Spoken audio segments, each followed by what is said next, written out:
Selamat malam, Bapak Ibu, rekan-rekan Sobat Ekspor. Nih, ketemu lagi nih kita nih di Roadshow Ekspor Academy di yang pertama kali di tahun 2025. Ini terakhir kita adakan tuh di 2024. Nah, kali ini kita adakan lagi di 2025.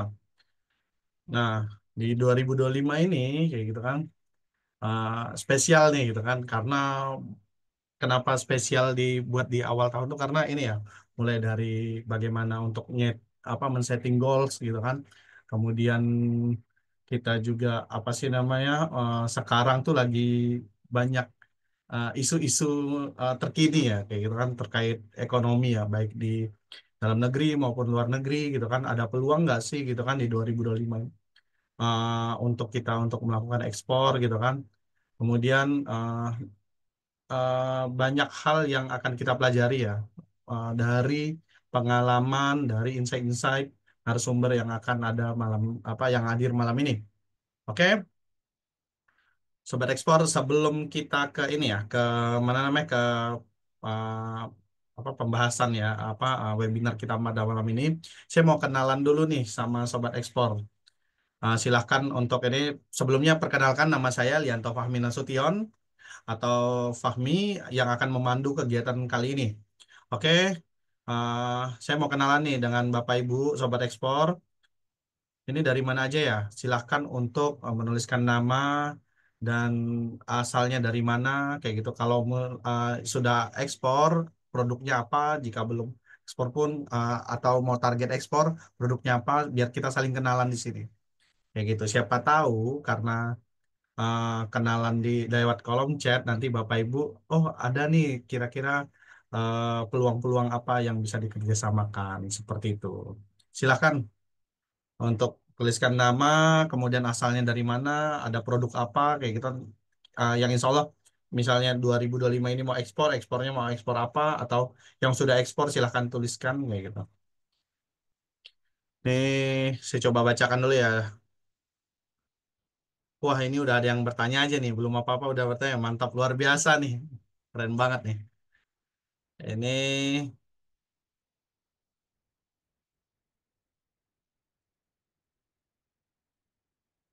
dari Ibu Ari, Ibu atau Bapak Ari ini dari Bengkulu, pengen ekspor kopra. Kemudian Pak Ibrahim dari Bekasi, target ekspor produk briket Saudas. Wah, mantap nih Pak. Permintaannya lumayan bagus nih. Ya. Kemudian Ibu Nila, domisili Banjarbaru, Kalimantan Selatan. Salam kenal Bu Nila.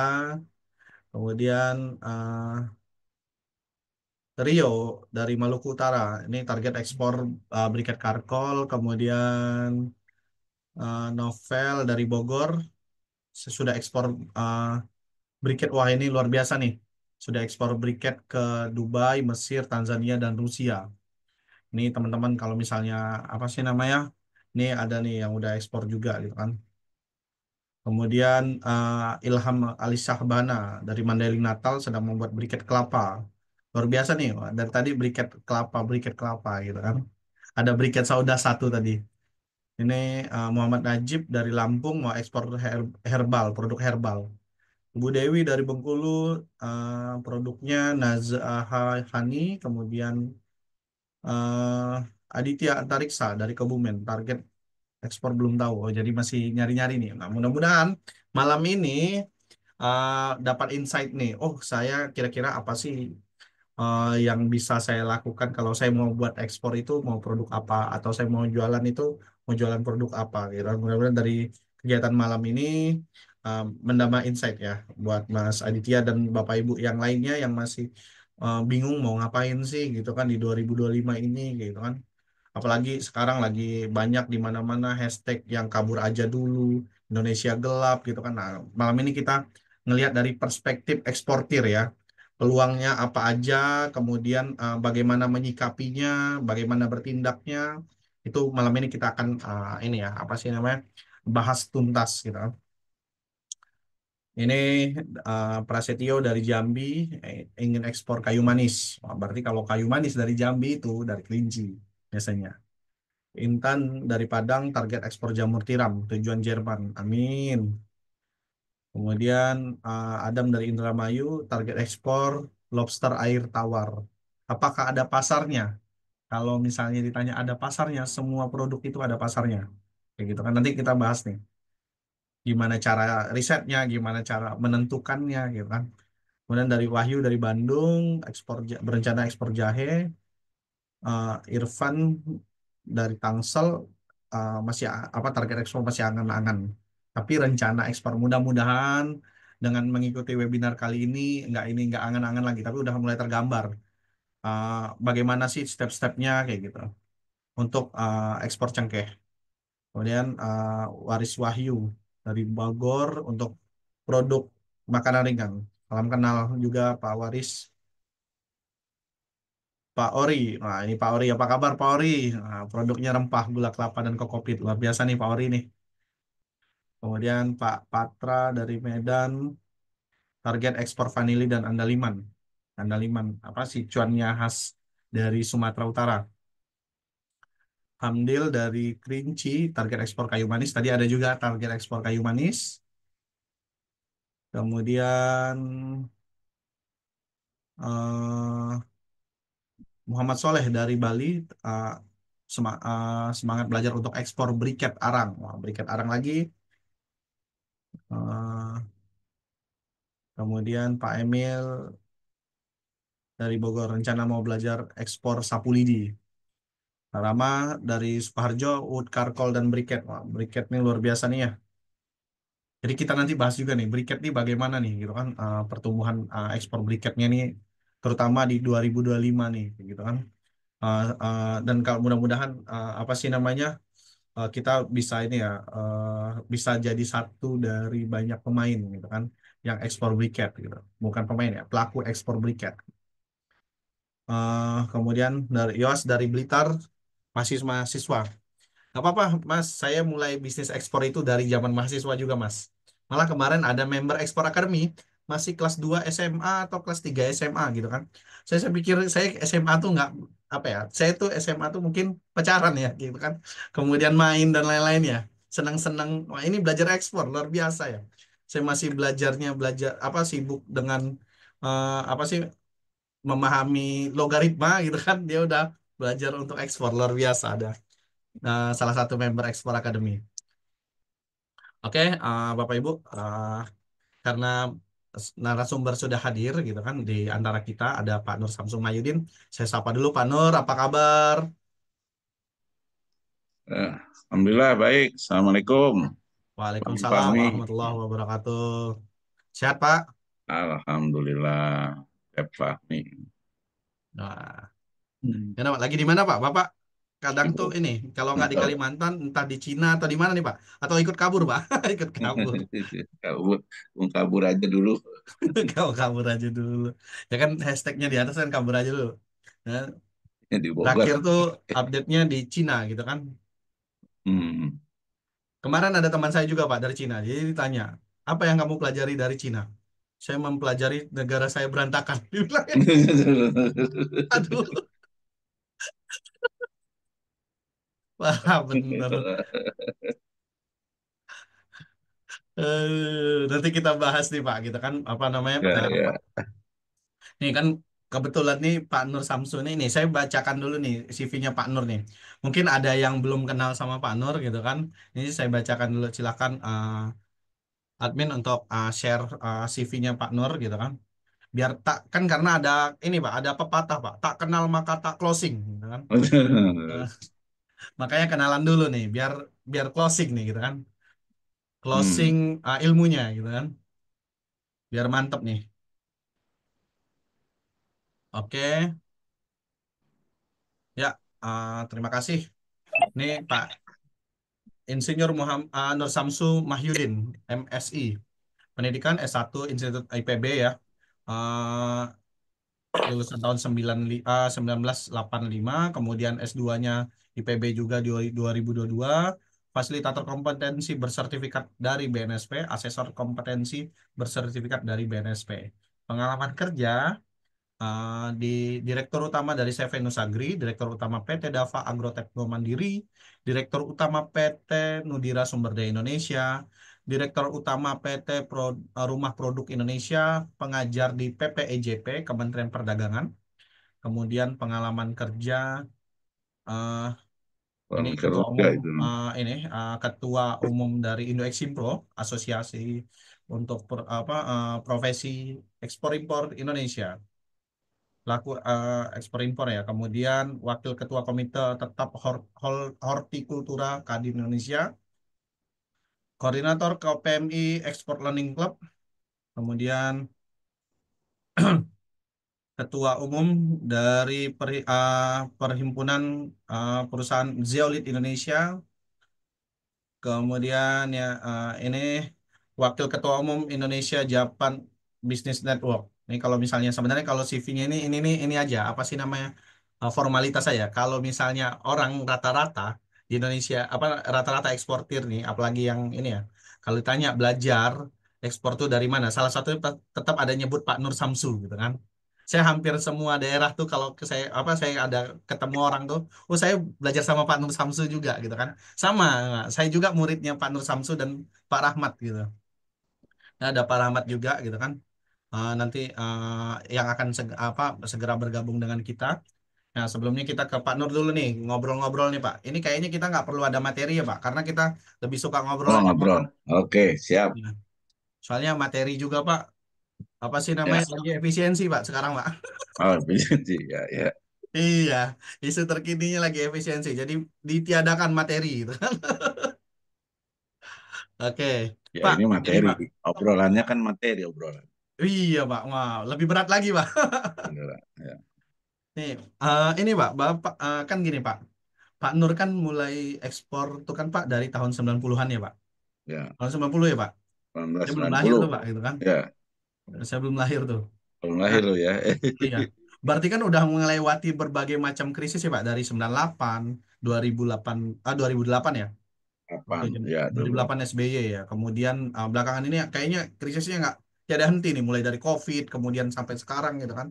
Masih ada imbas dari kayak ekonomi yang nggak stabil ya pasca COVID ya. Nah Pak, ini Pak eh, gimana Pak? Bapak bisa bertahan lebih dari 30 tahun Pak. Ya, jadi begini justru Bang Fahmi nih. Ya, saya bersyukur sekali ya saya berbisnis ekspor gitu. Karena ternyata bisnis ekspor itu bisnis yang tidak mudah ter apa terpengaruh oleh kondisi ekonomi lokal gitu. Ya, ya jadi tahun 98 krisis mula-mula krisis moneter ya tiba-tiba kurs dolar kan melonjak ya. Terus tadinya 2.400 itu saya ingat $1 itu dulu 2.400 rupiah. Ya, 400. jadi 17.000 rupiah waktu itu.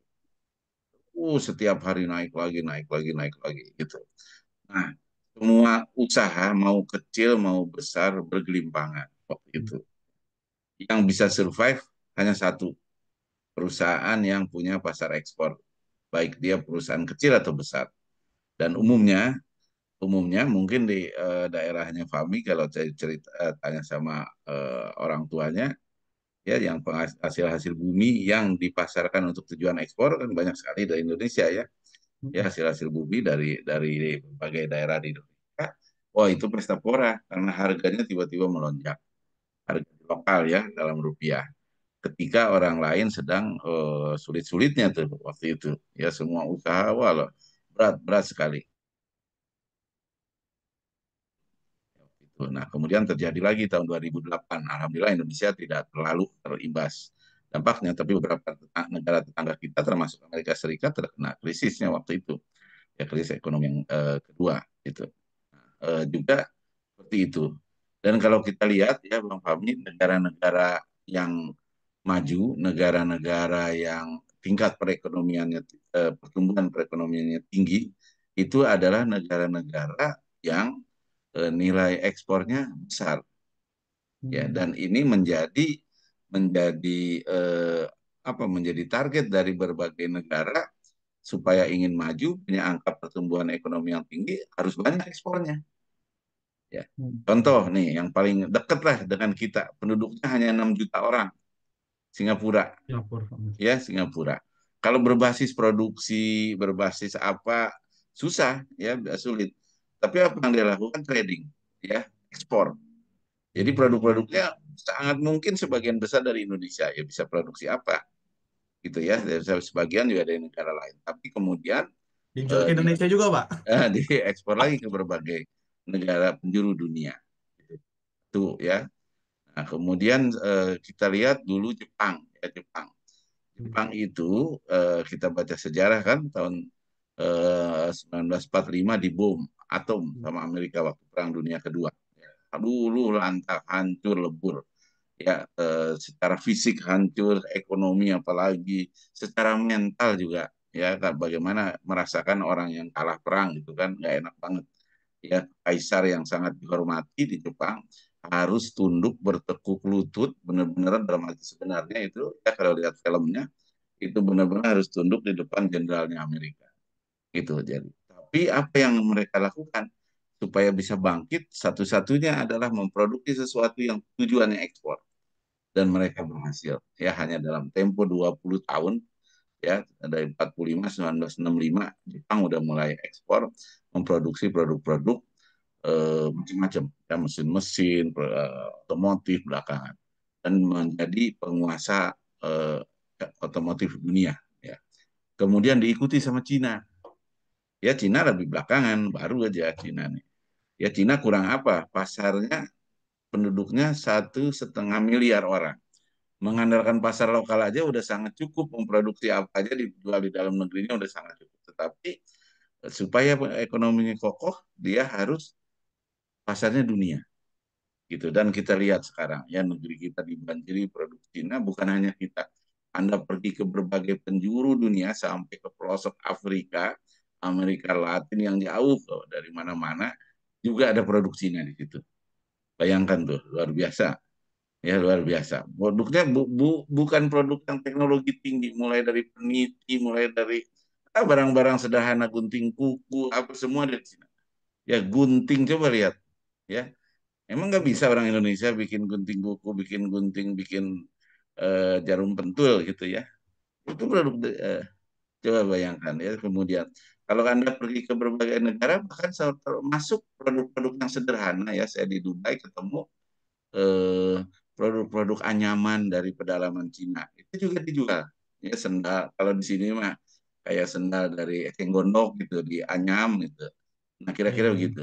Itu juga ya jadi dan mereka berhasil membuat apa luar biasa jadi super power baru ya yang dulu nggak jadi negara power kan super power dulu kan Amerika sama Uni Soviet atau Rusia. Nah, terus Korea ya Korea itu tahun 80-an ya waktu saya Baru masih malah perang deh, baru habis perang. SMA ya SMA saya tahun 1980-an SMA. Indonesia sama Korea Selatan tuh mirip-mirip ekonominya sama sama. Tapi sekarang coba bayangkan Eropa, Korea kayak apa? Ya jauh di atas Indonesia. Dan terus negara tetangga kita sekarang Vietnam. Vietnam itu baru selesai perang, ya, selesai perang tahun 90-an. Baru aja, ya baru aja. Saya beberapa kali ke Vietnam, pengusaha-pengusahanya muda-muda semua. Karena apa? Karena orang tuanya nggak biasa bisnis, nggak bisa. Jadi generasi benar-benar baru yang mulai berbisnis. Dan coba lihat sekarang, angka ekspornya 2 kali lipatnya Indonesia, percaya nggak? Coba, apa sih yang mereka lakukan? Penduduknya lebih sedikit gitu ya. Produknya luasnya lebih kecil, gitu. Tapi kok ekspornya bisa 2 kali lipat daripada Indonesia. Nah, jadi kalau Indonesia mau sebenarnya sangat bisa. Dan itu bukan dari barang, ya barang tentu ya, tapi faktor utama adalah orangnya. Jadi kalau saya nih ya, kenapa kita membuat ekspor akademi, melakukan pelatihan-pelatihan, ekspor kita baru bisa meningkat kalau eksportirnya bertambah gitu. Ya, kebijakan pemerintah apapun juga coba perhatikan. ya apapun juga untuk meningkatkan ekspor, kemudahan ini, kemudahan itu dan sebagainya. Kalau pelaku ekspornya cuma segini-gini aja mah nggak bisa nambah, ya nggak. Eksportirnya harus ditambah. Eksportir kita sangat sedikit. Ya jumlahnya tidak lebih menurut sebuah informasi yang saya dapat dari LPI Exim Bank hanya 27.000 orang, 27.000 perusahaan. Untuk negara sebesar ini sangat kecil. Penduduk kita aja sekarang udah 280 juta, coba berapa? 27.000 seperberapa itu, Pak Mi? 1% aja 20. enggak, 0,1 aja pun tidak. Gimana ekspor kita mau besar? Jadi andalah teman-teman inilah yang akan harus bisa meraih itu gitu, Bang Fahmi. Oh, jadi kepanjangan jawab. Ya, makasih Pak Nur. Apa sih namanya nanti kita lanjut lagi Pak untuk ini. Ya, Apa sih namanya diskusi. Nah, berhubung Pak Rahmat juga udah hadir nih Pak di antara hadir kita. ya. Oke. Baik, Assalamualaikum Pak Assalamualaikum Rahmat. warahmatullahi wabarakatuh. Waalaikumsalam warahmatullahi wabarakatuh. Maaf, saya masih nyetir, jadi saya off cam dulu sebentar ya, sampai bentar lagi Oh sampai iya, rumah. oke nggak apa-apa Oke. Pak Rahmat. Ini saya bacain dulu nih CV-nya Pak Rahmat nih. Sama kayak tadi juga nih, tak kenal maka tak closing. Jadi biar pada tahu juga nih. Jadi narasumber kita pada malam ini ada dua orang. Dua apa namanya, satu Pak Nur Samsu, satu lagi Pak Rahmat. Beliau berdua tuh inisiatornya dari Ekspor Academy kayak gitu kan. Ekspor Academy itu apa sih gitu kan? E-course untuk belajar ekspor bisa di mana aja, kapan aja, kayak gitu. Jadi Bapak Ibu kalau mau belajar ekspor, kalau misalnya di daerah kayak tadi tuh dari Maluku Utara, nggak mesti jauh-jauh dulu datang ke Jakarta untuk belajar. Nah bisa nih, bisa diakses di mana aja gitu. Yang penting bisa apa, ada koneksi internet. Gitu. Oke, ini Pak Rahmat, CV-nya Dr. Andes Rahmat Sutarnas Marpaung, MSc. Pendidikan S1 STKS Bandung tahun 1986 sampai 1991. S2 Salford Business School di UK 1996 sampai 1997. Kemudian LSPPI, BNSP Certified Facilitator and Assessor for Export Professional in SME and Corporation Cooperation. Kemudian CIS, Certified Strategi Execution Profesional dari GML KPR Australia 2008. Kemudian Global Practitioner of Human Resource RCI SHRM USA 2009. Kemudian nah pengalaman kerjanya fasilitator di Balai Besar PPI atau PPIJP dari 2015 sampai saat ini, fasilitator dan asesor kompetensi BNSP bidang ekspor dan kooperasi dan UMKM, PT Nudira Sumber Daya eh, Indonesia dari tahun 2013 sampai saat ini sebagai direktur dan owner. Kemudian PT Aspenku, PT Aplikasi Penunjang Ekonomi Nasional atau Aspenku dari 2018 sampai saat ini CEO dan co-founder. Kemudian pengajar di STI Taskia dari 2011 sampai 2015. Eh, Kemudian Country HR dan Service Senior Manager Premier Oil Indonesia dari 2011 sampai 2014. Vico Indonesia sebagai HR Manager juga. Kemudian Ketua Umum dari Komunitas Pengusaha Muslim Indonesia. Ini sambil menunggu Pak Rahmat juga masih di perjalanan, kayak gitu kan. Nanti kita berbincang lagi dengan Pak Rahmat. Silakan aja, Mi, kalau mau apa dimulai nggak apa-apa. Oh ya, oke Pak. Oke Cuman nih Pak. apa, nanti nyalain kameranya setelah di rumah ya. Siap siap Pak. Lagi. Pak, apa sih namanya? Kalau saya lebih ke gini ya Pak.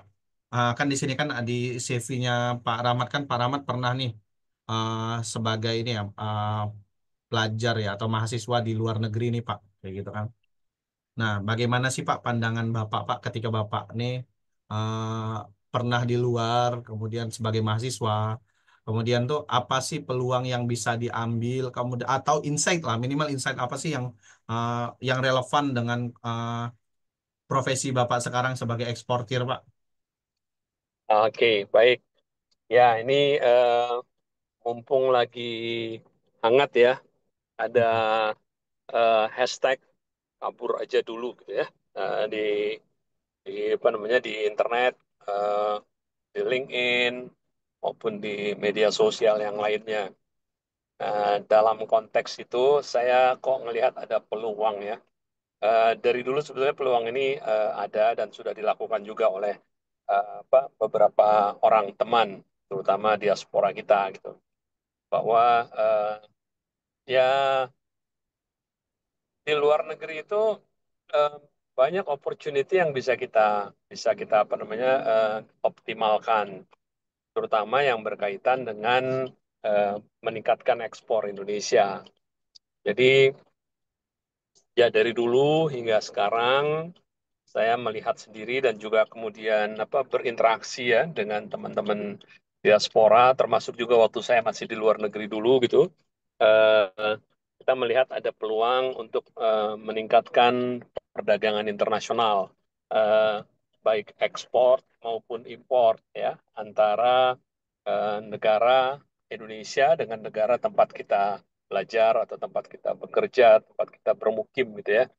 Eh, saya sih ngelihatnya itu ya, ada peluang. Dulu waktu saya masih sekolah, eh, ya itu sama tuh yang saya lakukan dulu bersama teman-teman yang lain. Pertama adalah tentunya gimana caranya masukin barang-barang Indonesia yang memang dibutuhkan oleh orang-orang, minimal orang-orang Indonesia lagi yang lain yang sudah lama tinggal di luar negeri, diaspora kita. Mungkin mereka rindu makanan Indonesia. Saya ingat dulu waktu saya kuliah, saya jualan peci hitam nasional Songkok itu ya. Oh Itu ya, saya kopiah, pakai untuk kopiah. kopiah, kopiah. Saya pakai Jumatan sebetulnya. Kebetulan saya pakai Jumatan. Nah, karena saya pakai, kemudian teman-teman dari negara-negara lain yang Muslim juga kan melihat topi itu bagus. Kemudian minta pada pesan lah ya, pada pesan. Itu akhirnya saya melihat, oh oke, ternyata ada ya peluang untuk menjual produk-produk Indonesia yang sebetulnya juga banyak diminati oleh orang lain.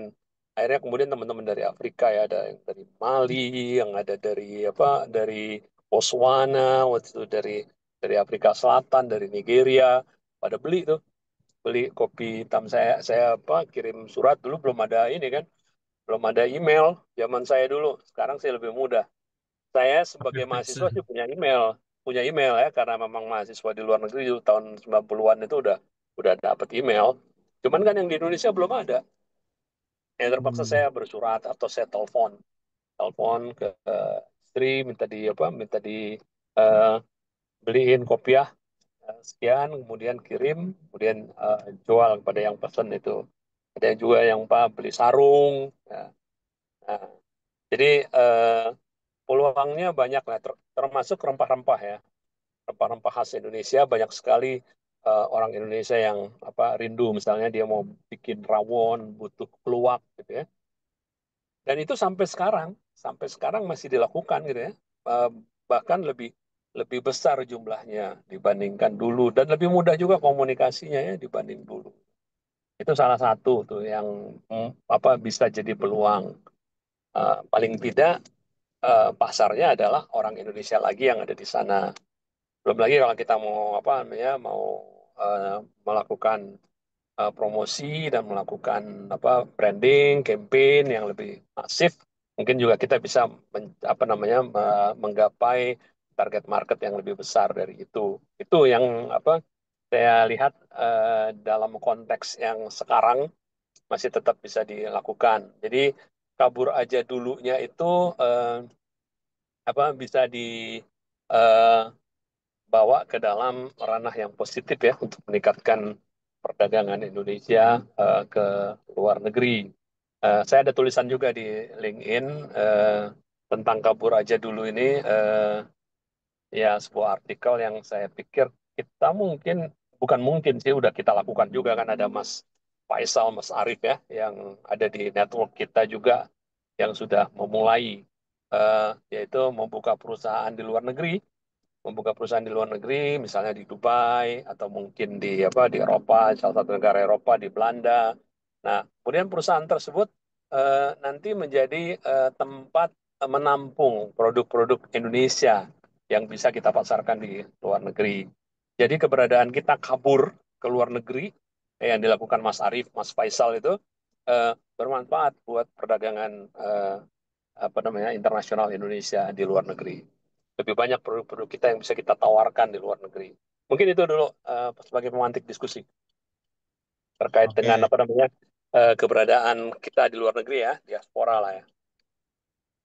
baik Pak Rahmat, terima kasih Pak untuk ininya Pak. Jadi apa sih namanya kalau saya ini ya, tadi Pak Rahmat tuh cerita gitu kan waktu pas dulu di luar negeri itu apa ya banyak peluang-peluang ya. Saya ingat nih TI terakhir 2024 kemarin, jadi ada apa orang-orang Indonesia yang di luar uh, diaspora gitu kan, ada komunitasnya Indonesia Diaspora Global Network, uh, apa IDN Global ya, Indonesia Ya, Diaspora Network Global gitu kan. Nah, ketuanya Pak Iwan. Ya, ya sekarang. betul. Beliau tuh ngomong, ini saya sampai ini nih, apa sih Indomie itu ekspansi pasar ke luar negeri itu tuh justru ini apa sih namanya eh apa ekspansi ke luar negerinya itu untuk orang Indonesia yang ada di luar negeri yang dia tuh pengen rindu makan Indomie di Indonesia gitu. Jangankan jauh-jauh ke luar negeri ya. Jadi kayak orang yang biasa di Jawa makan Indomie yang ada apa Indomie goreng yang ada di Sumatera aja beda gitu kan. Katanya beda. Saya nggak terlalu ngeh ya. Pokoknya saya mah enak aja kalau makan.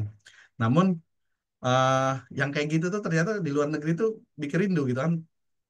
Bagi kita yang pelancong gitu kan atau apalagi diaspora gitu kan kalau kita seminggu 2 minggu sampai 3 minggu di luar negeri aja kadang wah mulai nih keder juga nih makanan apalagi kalau misalnya yang dia tuh bertahun-tahun di luar negeri gitu kan tadi Pak Rahmat menyinggung sedikit tentang apa ada yang pengen rawon kluwek. Nah sekarang banyak tuh saya punya teman kita apa sering ya saya komunikasi dengan teman saya yang ada di Jepang juga itu tuh dia bilang dia ngasih list nih ke saya kami cariin nih produknya tuh rata-rata produk yang dibutuhkan tuh ini apa sih namanya paling gampang tuh ini apa sih bumbu-bumbu dapur bumbu-bumbu dapur yang siap saji ya apa yang siap masak ya gitu nah yang kayak gitu tuh potensial sekali oke ini kita sambil diskusi juga nih ke Pak Nur ini kalau ada teman-teman yang mau bertanya ya silahkan mungkin bisa di ini apa sih tuliskan di kolom chat gitu kan atau nanti kita buka sesi tanya jawab langsung. Oke, Pak Nur. Ini Pak, tadi kan Bapak kan udah membahas sedikit apa bukan sedikit banyak sekali ya. Bagaimana sih perjalanan dari apa namanya kondisi Indonesia itu kan yang turun naik, kemudian apa perekonomian juga turun naik. Namun eksportir apa perusahaan yang berbasisnya ekspor itu tuh yang ini ya, yang bertahan ya. Tapi Ya. ini sebenarnya sekedar informasi ya Pak gitu. eh Ketika waktu pas ekonomi dulu 2098 itu eksportir pada naik, impor Hmm. itu kan justru pada kelabakan. Ya, Pak. Iya, iya, betul. Salah satunya tuh perusahaannya orang tua saya, Pak. Gitu. Oh. Orang tua saya itu selain ekspor, ada impor juga Hmm. gitu kan. Hmm. Termasuk untuk yang kapal tuh kan ya ya itu berpengaruh sekali gitu kan. Jadi kita Hmm. sempat ngerasain juga tuh oh bagaimana sih kondisi waktu pas ini apa Krismon itu gitu kan. Nah, dan ternyata peluang ekspor itu jauh lebih ini ya lebih apa sih lebih terbuka ketika di apa namanya kalau kita bicara kondisi ekonomi dalam negeri itu lagi kurang baik-baik saja gitu kan potensi-potensi di luar tuh banyak yang ini banyak yang terbuka gitu kan nah Pak kira-kira Pak Nur kalau misalnya apa ya kalau kita bicaranya lebih ke kayak eh, hal apa sih Pak yang paling sederhana Pak gitu kan kalau Hmm. kita pengen pakai pemula nih Pak oh saya pengen apa sih dapat ambil bagian nih gitu kan di Hmm. Hmm. kan kalau bicara ekspor ini kan besar banget gitu kan oh Ya, kayaknya ya, ya, sulit sekali gitu kan nih ada yang ya, mahasiswa ada yang anak SMA gitu kan gimana sih ya, Pak gitu kan mau ikut ke bagian juga nih Pak gitu. ya, ya.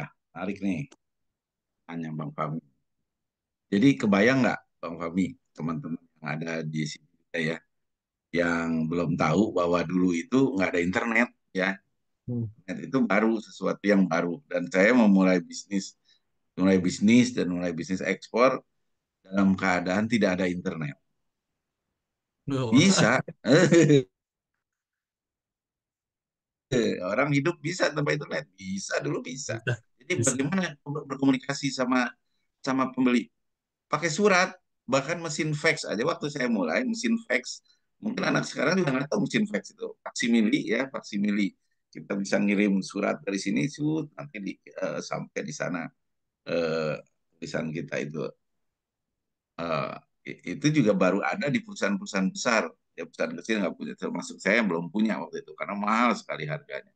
Jadi mengandalkan surat lewat kantor pos komunikasi. Jadi kalau ke luar negeri tentu saja lama, di perjalanan aja bisa 2 minggu ya baru diterima sama si buyer kita. Nanti dia balas 2 minggu lagi sini. Jadi paling cepat kita terima seminggu ke sana, seminggu ke sini, jadi 2 minggu paling cepat. Kan umumnya 1 bulan sekali komunikasi. Bayangkan, oh.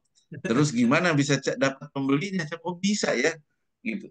Jadi beneran nih, Bang Fahmi, waktu itu saya kan tinggal di Bogor ya. Waktu saya mengirim surat ke Eropa, ke kantor pos.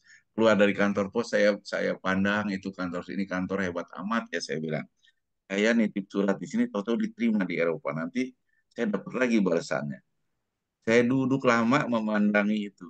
Saya terbayang waktu itu Indonesia kan dijajah sama Belanda ya. Nah, Belanda itu menjajah Indonesia, katanya kan mengambil rempah-rempah dari kita buat diperdagangkan di Eropa, ya, dagang. Jadi VOC itu pedagang ya, pedagang bukan negara. VOC itu pedagang, ambil barang sini harga murah dibuat. Itu gimana cara komunikasinya dulu ya? Gitu, belum ada surat, kantor pos saja belum ada, tapi bisa mereka dagang. Nah, terus zaman lebih lama lagi yang Muslim nih, ya Rasulullah itu kan juga pedagang. Hmm. Pedagangnya juga pedagang antar negara gitu, dari Mekah pergi ke mana, Syam, Suriah. negeri Syam. Itu coba lihat di Google Map, jaraknya 2000 kilometer. Ya nggak ada mobil, nggak ada apa, tapi bisa dagang. Wah, jadi saya takjub sekali itu sama kantor pos waktu itu. Sekarang ada internet, bayangkan. Jadi ini kalau teman-teman tetap belum bisa ekspor, kalau kata Roma Irama, Terlalu. nah, terlalu katanya gitu. Ya, jadi sekarang ini cari pembeli apa seperti terhampar di depan kita dengan adanya internet gitu. Jadi Itu jadinya terlena. Gitu. jadi insya Allah, dan itu sudah dibuktikan oleh teman-teman ya yang udah sekarang jadi eksportir. Tadi kita dengar beberapa testimoni kan ya, ada Mas Muji ya, ada Mas Heri itu ya. Kemudian Mas Heri itu bahkan bahasa Inggrisnya aja eh, ya maaf maaf artinya yang ingin saya sampaikan adalah dengan keterbatasan itu pun bisa dieksportir gitu Bang Romi. Oke, terima kasih Pak Nur. Pak Rahmat udah sampai di rumah. Ya, Pak Rahmat silakan Pak kalau misalnya udah bisa untuk aktifkan kamera Pak.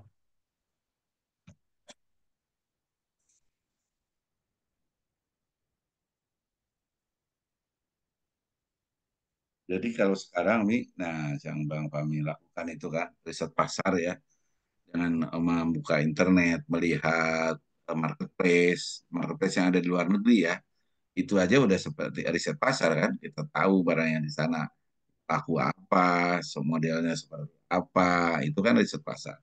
Kita bisa tahu posisi produk. Kalau mau ekspor keripik pisang yang seperti apa, satu kemasannya berapa gram sih, ya bentuk kemasannya kayak apa. Nah, kan seperti sangat mudah gitu. Bayangkan kalau dulu kita pengen ekspor ke Korea, kita nggak tahu orang Korea kayak apa sukanya. Nah, harus pergi ke sana. Namanya survei pasar tuh benar-benar pergi dan lihat, pergi ke pasar-pasar gitu. Itu dulu gitu. Oke, terima kasih Pak Nur. Pak Rahmat nih Pak. Ah, kan ini kan apa sih Pak Nur tadi cerita tentang ini nih, bahas tentang riset pasar dan lain-lain kayak gitu kan. Nah, ini kayaknya Pak Rahmat lebih apa namanya bisa menjelaskan nih gitu kan tentang teknis riset pasar yang paling sederhana gitu kan. Untuk milenial gitu kan. Ya sekarang mah Gen Z ya.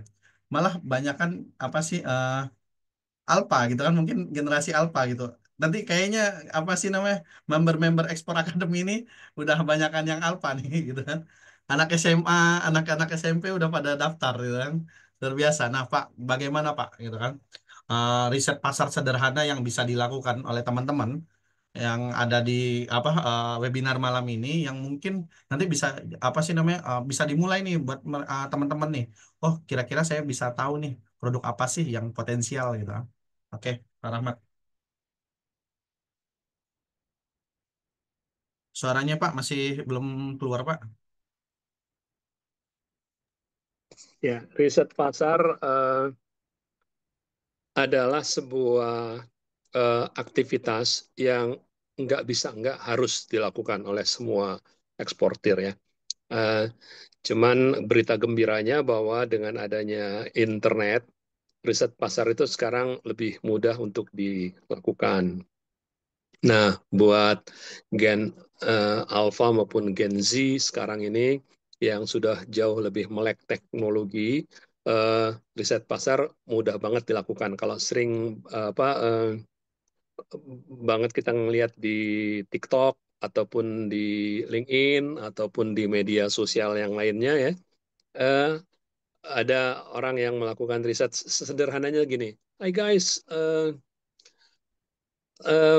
ini ada 4 misalnya apa namanya Betul. tool apa sorry 4 opsi biasanya kalau di LinkedIn itu ada 4 apa ada 4 apa namanya drop down menu ya. Hai guys, tolong spill di sini apa kamu butuh apa barang dari Indonesia. Nah, ini khusus untuk diaspora Indonesia misalnya yang tinggal di Taiwan. Eh, Satu, keripik pisang. Terus kedua, misal kopi. Yang ketiga apa? Keempat apa? Itu riset yang paling sederhana tuh. Di TikTok juga apa namanya biasa dilakukan 10 produk Indonesia yang paling disukai oleh teman-teman diaspora di Amerika Serikat. Nomor satu apa biasanya dari nomor paling bawah ya, dari nomor paling bawah kemudian sampai nomor yang paling atas. Di akhir dia minta pendapat, dari apa? Dari yang nonton, dari yang apa namanya, yang menyimak ya video itu. Sebetulnya itu mereka sedang melakukan riset. Sederhana, sederhana banget kan dia sebetulnya sedang melakukan riset, tapi dia giring apa namanya untuk menjawab satu pertanyaan baik di LinkedIn maupun di TikTok atau di media sosial yang lainnya. Nah, jadi lakukan riset pasar. Yang pertama memang kita harus paham dulu tentang bagaimana ilmu melakukan riset. Ilmu melakukan riset ya, melakukan riset pasar. Nah, ilmunya itu lengkaplah di Export Academy itu. Di video nomor berapa tuh saya lupa. Eh, jadi kalau kita melakukan riset pasar itu paling tidak eh, secara garis besar kan apakah kita ingin mendapatkan data sekunder, terus apakah kita ingin mendapatkan data primer. Kalau data sekunder dari mana saja kita bisa dapat misalnya dari trade map, kita bisa dapat dari ekspor potensial, kita bisa dapat dari apa marketplace, kita bisa dapat dari apa publikasi-publikasi yang dilakukan oleh Atasa Perdagangan maupun ITVC kita. Itu semuanya apa namanya data sekunder, data awal yang bisa kita pakai untuk mengambil keputusan untuk menjual barang tertentu. Terus tapi kan data sekunder ini perlu juga didukung dengan data primer. Kalau data primer ya kita harus melakukan riset sendiri, baik itu apa kita nyebar kuesioner di pameran, kita melakukan interview ataupun apa melakukan uh, survei secara apa namanya secara daring ya dengan menyebarkan kuesioner, Google Form dan lain-lain. Nah, itu dan termasuk tadi dengan cara-cara menggunakan media sosial baik LinkedIn, YouTube, TikTok ya. Sekarang sih anak-anak Gen Z sama anak-anak Gen Alpha tuh banyak menggunakan TikTok saya lihat. Nah, itu jadi lakukan riset pasar sesuai dengan apa namanya ya tujuan riset kita. Nah, makanya kemudian ilmu riset itu mesti dipelajari dengan baik juga. Semua eksportir, menurut saya sih ya harus punya modal eh, ilmu bagaimana melakukan riset pasar. Sehingga pertanyaan-pertanyaan seperti ini nih saya lihat di ini kan, Pak, kalau mau mulai briket masih bisa. kemudian Pak, saya punya kokopit, apakah ada pasarnya? Kemudian saya mau ekspor apa lagi tadi nih? Sang batu. Pisang batu, apakah ada pasarnya? Nah, yang seperti itu sebetulnya bisa dijawab dengan melakukan riset pasar ya, dengan melakukan riset pasar.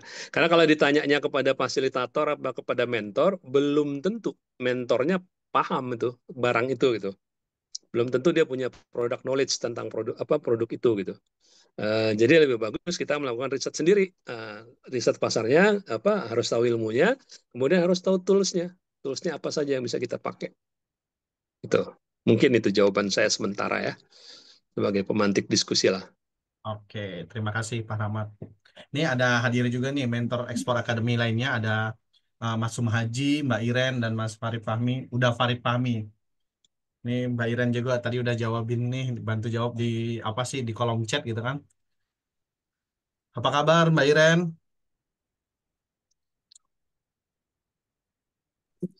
Selamat malam, baik-baik Malam. semua. Makasih Mas Fahmi. Ya, luar biasa nih Mbak Iren nih. Ini mentor ekspor akademi yang ada dari Bali nih. Masih commute Pak Nur? Hmm. Di Bali udah malam Bang Fahmi. Iya, Ya, malam banget.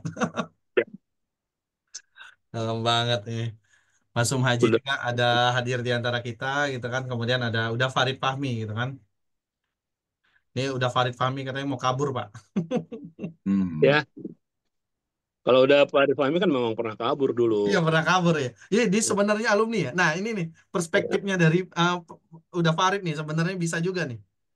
Karena Ya, menarik ya. Apa sih kalau itu ini ya, kerja di apa Saudi pengalaman juga. keren tuh. Ayo sharing. Udah Fahmi. Nah, iya. Mana nih udah Farid Fahmi nih. Eh, orang Iya baru Pak, cerita sekarang kabur aja dulu udah Iya dia praktekin itu. udah pengalaman. Pengalaman kabur. Ibaratnya Hmm. orang baru apa sih namanya baru nyelupin kaki dia udah basah sebadan. iya Pak, apa yang bisa di-sharing nih Pak? Nah, pengalaman nih, gini Mas, udah ya. Ini udah.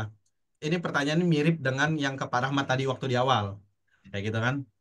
Kan pernah nih, pernah kabur gitu. Dan kembali kembali balik nih gitu kan. Nah, apa hal apa sih yang bisa jadi insight yang akhirnya tuh ini relevan dengan aktivitas sebagai eksportir saat ini. Kayak gitu. Dan itu apa jadi penguat ya. Oh, ini nih saya ini bisa dapat yang kayak gini nih karena saya kabur dulu nih. Kayak gitu, Mas. Iya. Baik, sebelumnya Assalamualaikum warahmatullahi wabarakatuh. Waalaikumsalam warahmatullahi Waalaikumsalam. Wabarakatuh. Maaf Pak, hadirnya apa eh, di tengah jalan nih Pak. Tapi sekedar sharing aja ya. Eh, Minggir dulu, minggir jangan di tengah jalan. Bahaya. waktu ini Pak, pengalaman waktu kerja di luar itu 2 tahun, itu ketika sekarang apa di bisnis ini banyak manfaatnya, Pak.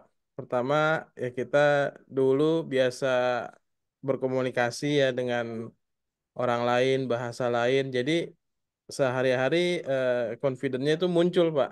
Kadang kan korespondensi atau ketika lagi mau bisnis matching atau apa gugup negosiasi dan lain-lain gitu, Pak.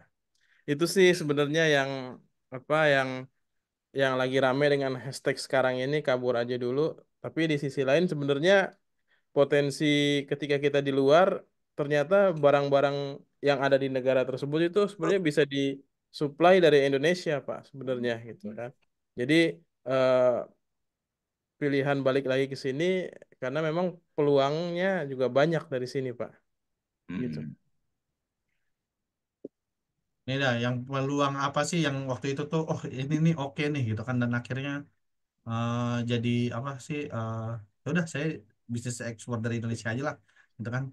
Dulu tuh waktu di Timur Tengah di Saudi Arabia eh, orang itu kan pakainya gaharu tuh Pak. Jadi saya dulu inget banget pertama kali pelatihan sama Pak Nur Samsu itu di Bandung 2014 tuh Pak.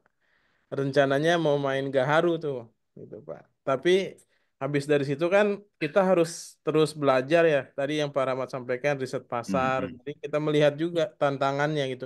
Kalau gaharu bagaimana prosedurnya, bagaimana tantangannya, peluangnya gitu kan. Kayaknya kalau gaharu pada saat itu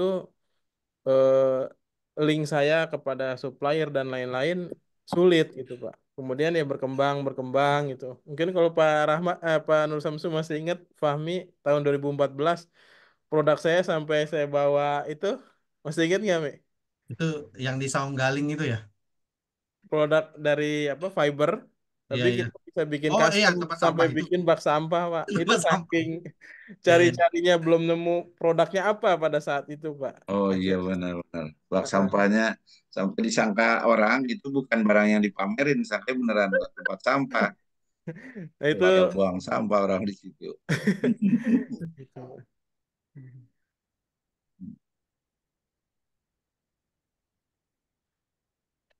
Silakan Mas. Hilang tadi suaranya. Iya Pak. Nah, Apalagi Pak yang bisa di ini? Waduh. ya. Jadi apa sih namanya? eh Justru di luar yang saya tangkap ya dari Uda Farid juga tadi hampir sama dengan Pak Rahmat gitu kan melihat oh ternyata tuh banyak nih barang-barang yang apa sih yang bisa disuplai dari negara kita untuk ditempatkan di mana apa pas kita tuh lagi di mana tadi kasusnya Pak Rahmat ada di ini di mana namanya di UK kemudian Uda Farid ada di Saudi kayak gitu kan oke kemudian kita open diskusi ya buat teman-teman yang lainnya. Makasih, udah Farid. Dari Mbak Iren, ada mau insight nggak Mbak? Gitu kan. Mbak Iren, Mbak Iren nih biasa ini mondar-mandir ke luar negeri. Tapi kalau dibilang diaspora mau kabur cuma 5 hari, 6 hari gitu kan. Ikut pameran gitu kan. Tapi nggak tahu, kita tanya juga apa jangan-jangan sebetulnya apa Oh iya, visanya jangan-jangan ini. visanya bisa permanent resident tuh di beberapa Iya. Enggak, negara. Pak. Bukan, Pak. Lagi ngurusin permanent resident kayak. Nggak mau enak tinggal di Indonesia. Home sweet home. Gimana Mbak? Nah, apa sih gimana Mbak peluangnya ya Mbak di tengah gejolak ekonomi kayak gini Mbak? Eh, Kalau dari Pertama dari saya, segi ini Mbak, maaf, mohon maaf Mbak, dari segi pengusaha handicraft, ya gitu kan, iya. lebih Mm-mm. spesifik nih. Iya, soalnya kalau pengusaha briket nggak bisa cerita saya. Iya. Karena nggak jualan briket. eh Ya, kalau di saya, per perkembangan di handicraft itu kompetisi semakin ketat ya. Kompetisi semakin ketat. Kemarin dengan Pak Rahmat sudah sempat sharing juga bahwa kompetitor kita itu deket-deket kan, Vietnam, Filipina, India, Bangladesh gitu ya. Dan mereka itu sudah banyak sertifikasinya gitu, sertifikasi compliance, sertifikasi legalitas kayu, terus kemudian juga sertifikat compliance-nya nggak cukup satu gitu, bisa 5, SEDEX, Meta, BSCI, apa kayaknya segala dia punya gitu. Jadi kemarin sempat saya bertanya-tanya apakah itu karena support dari pemerintahnya atau memang karena mereka sudah terbiasa dengan itu dan tahu bahwa permintaan buyer itu adalah mempunyai sertifikat compliance itu sehingga apa ya mempunyai nilai tambah gitu dibandingkan dari yang lain. Kayaknya eh, dia sudah proven sesuai UMR, terus kemudian sekarang menurut saya menjadi satu kompetisi juga di antara satu dan lainnya sertifikasi apa yang kita punya gitu. Kalaupun kita belum punya deklarasi seperti yang sustainability report atau apa kalau kita ngomong yang company profile yang ada unsur sustainable-nya gitu itu merupakan nilai tambah gitu. Memang ini harus digali lagi dari kita masing-masing dan kalau memang belum melakukan nggak apa-apa kita masih punya waktu untuk menyusun strategi kira-kira apa yang bisa kita lakukan apalagi ini mendekati bulan Lebaran dan sebagainya. Jadi kira-kira hal-hal baik apa yang bisa kita sharing dengan pengrajin atau komunitas di sekitar kita gitu. Seperti kalau dari saya seperti itu sih, Mas Fahmi. Jadi Oke, perkembangan tuh kompetisi semakin ketat gitu. Kita harus punya nilai plus gitu. oke. Terima kasih Mbak Iren, gitu kan, insight-nya. Nah, Bapak Ibu, Sobat Ekspor, nih, ini nih kayak pembahasan yang seperti ini nih. Ini nih biasa dilakukan tuh setiap pekan nih kalau di Ekspor Academy nih. Tiap Jumat malam gitu kan. Nah, kalau untuk bulan puasa besok tuh Jumat sore gitu kan. Menjelang buka puasa kayak gitu. Ngabuburit nah, bareng mentor ya kan. Nah, ini salah satu manfaat kalau Bapak Ibu bergabung di Explore Academy ya. Ada namanya ini apa sih namanya? Sharing with Mentor, program dari Explore Academy itu Sharing with Mentor. Yang itu tuh kita banyak tahu nih apa informasi-informasi terbaru yang berkaitan dengan ini ya apa kondisi terkini perdagangan internasional ya kayak gitu. Oke. eh, Terima kasih untuk ini ya udah Farid sama Mbak Iren untuk insight-nya. Kita ke ini lagi apa ke tanya jawab dulu deh gitu kan. Bapak Ibu, kalau ada yang mau bertanya silahkan raise hand. Kalau mau bertanya langsung silahkan ya. Ada beberapa pertanyaan kayaknya di kolom chat tuh mungkin bisa dimulai jawab. Oh iya ya.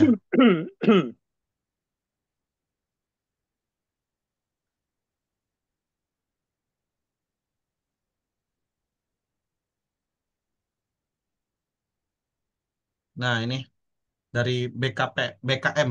Ini Pak BKM. Izin bertanya untuk ekspor batok kelapa, ekspor kemana? Menggunakan shipping line apa? Apakah real declare coconut shell charcoal DBL? Silahkan Pak Nur atau Pak Rahmat. Wah, Bang Fahmi nih, Bang itu Farid Fahmi. Oke, baik.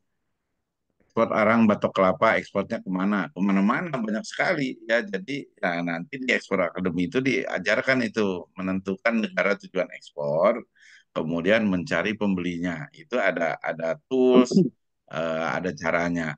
Cara paling mudah ya buka-buka di internet, kayak kita bisa lihat di mana ada kebutuhan arang batok kelapa. Arang batok kelapa itu yang utama di dunia ini ya kalau kita mengekspor dalam bentuk arang batu kelapa penggunanya adalah industri eh, arang aktif ya activated carbon. Activated carbon itu bahan baku utamanya adalah arang batu kelapa dan itu biasanya ada di negara-negara industri.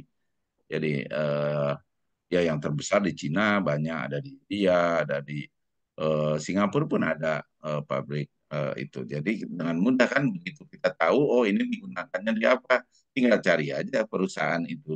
Ya, nah dialah pembeli calon pembeli kita ya kemudian dikirim dengan perkenalan segitu mudahnya kan. Nah kemudian menggunakan shipping line apa ya banyak ya tinggal cari. Nah cuma dengan ada catatan untuk produk-produk arang, perusahaan pelayaran menganggap bahwa arang ini adalah barang yang berbahaya atau dangerous goods. Jadi tidak semua perusahaan pelayaran menerimanya. Kalaupun menerima, ada syarat-syarat mereka biasanya ya ada yang mensyaratkan ada factory audit, ada yang mensyaratkan ada SHT, self head tes. Jadi dites arang kita itu pada suhu berapa dia bisa nyala sendiri. Nah itu siapa yang mengetes? Yang mengetes perusahaan surveyor ya seperti Sukovindo, umpamanya dan sebagainya. Nah kita mengundang ada kita harus komunikasi nanti sama perusahaan pelayaran dan sama forwardernya. Ya apakah real declared coconut shell charcoal? Iya harus real ya jangan di kita kami di Export Academy tidak mengajarkan yang nyelip-nyelip yang tidak real gitu ya. Ya harus yang real ya karena harus sesuai hukum. Nanti bermasalah kalau nanti ada yang saya tahu ada yang melakukannya dengan misdeclare, dideclare tidak sebagai produk itu supaya bisa terhindar dari tadi ya tidak membuat dari audit dan sebagainya. Tapi begitu ada masalah dan kita tahu juga banyak yang kemudian kena masalah, ya itu kerugiannya sekali sekali di pelayaran tidak mau melanjutkan barang padahal sudah sampai di Singapura, tidak mau dilanjutkan pengirimannya. Wah, kerugian luar biasa besarnya. Begitu Bang Fahmi. Oke, terima kasih Pak Nur. Tadi juga waktu pas di pembukaan itu ada Mas Subairi Heri itu dia ekspor arang batok kelapa gitu kan untuk ini untuk apa sih namanya kok arang aktif gitu di ke India, bayarnya itu ke India. Kebutuhan Hmm, bayarnya dulu pas saya ketemu tuh besar, lima besar ribu ton sekali. ya, 5.000 ton per bulan ya. Ya, betul. Mm. Itu dari dia kepikiran arang batok aja tuh dari dia tuh usaha akikah ternyata. Hmm, Usaha akikah, arangnya itu dipakai buat bakar sate gitu kan. Akhirnya jadi eksportir arang. Oke, kita ke pertanyaan selanjutnya. Irfan Arif ini hampir sama dengan Mas ini nih pengalaman Mas Farid Fahmi tadi nih untuk kayu gaharu Pak. Tetangga saya ada budidaya gaharu tapi tidak paham cara pemasarannya. Bisa bantu kisi-kisi untuk prospek tentang kayu gaharu. Ini mungkin ke Pak Rahmat nih. Oke, baik. Eh, kayu gaharu itu eh, secara umum tuh ada dua ini ya, ada dua jenis ya. Ada yang apa tabii dan ada yang sanai gitu ya. Yang tabii itu apa yang kayu gaharu yang memang eh, dipanen dari hasil eh, hutan ya, hutan kemudian biasanya jarang produknya, dapat sekilo saja itu susahnya minta ampun gitu. Eh, dan biasanya penjualannya juga nggak pernah berkontainer-kontainer, paling hanya beberapa kilo dan eh, sepanjang pengetahuan kami gitu ya di Nudira, teman-teman yang ekspor gaharu seperti itu biasanya dia tenteng, dia apa namanya dia bawa ke satu pameran di apa di negara-negara yang apa punya potensi untuk membeli uh, dan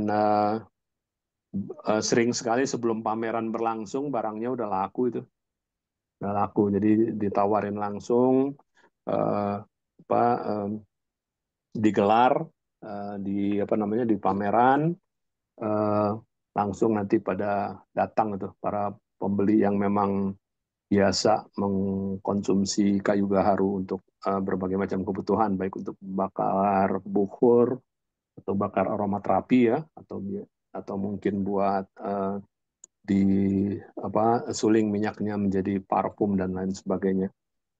Itu. Kemudian kalau yang hasil ini kayaknya ini yang budidaya ya, yang budidaya itu memang apa kayunya dibudidaya, kemudian nanti ada treatment khusus supaya ininya muncul, wangi gaharunya muncul. Treatmentnya juga macam-macam tuh. Ya ini biasa dibeli dalam jumlah besar juga sama sama apa namanya sama pembeli. Nah biasanya pembeli itu datang di ini di pameran-pameran eh, atau mereka datang khusus langsung pembelinya datang ke apa namanya ke kita. Nah, bagaimana cara untuk memprospeknya? Ya, memang kita mesti melakukan marketing campaign baik secara online maupun secara offline. Secara offline tadi ikut pameran-pameran dan kita mesti declare di depan bahwa ini adalah kayu gaharu yang dibudidaya, bukan kayu gaharu yang diambil dari hutan langsung gitu ya. Karena memang beda sekali harganya.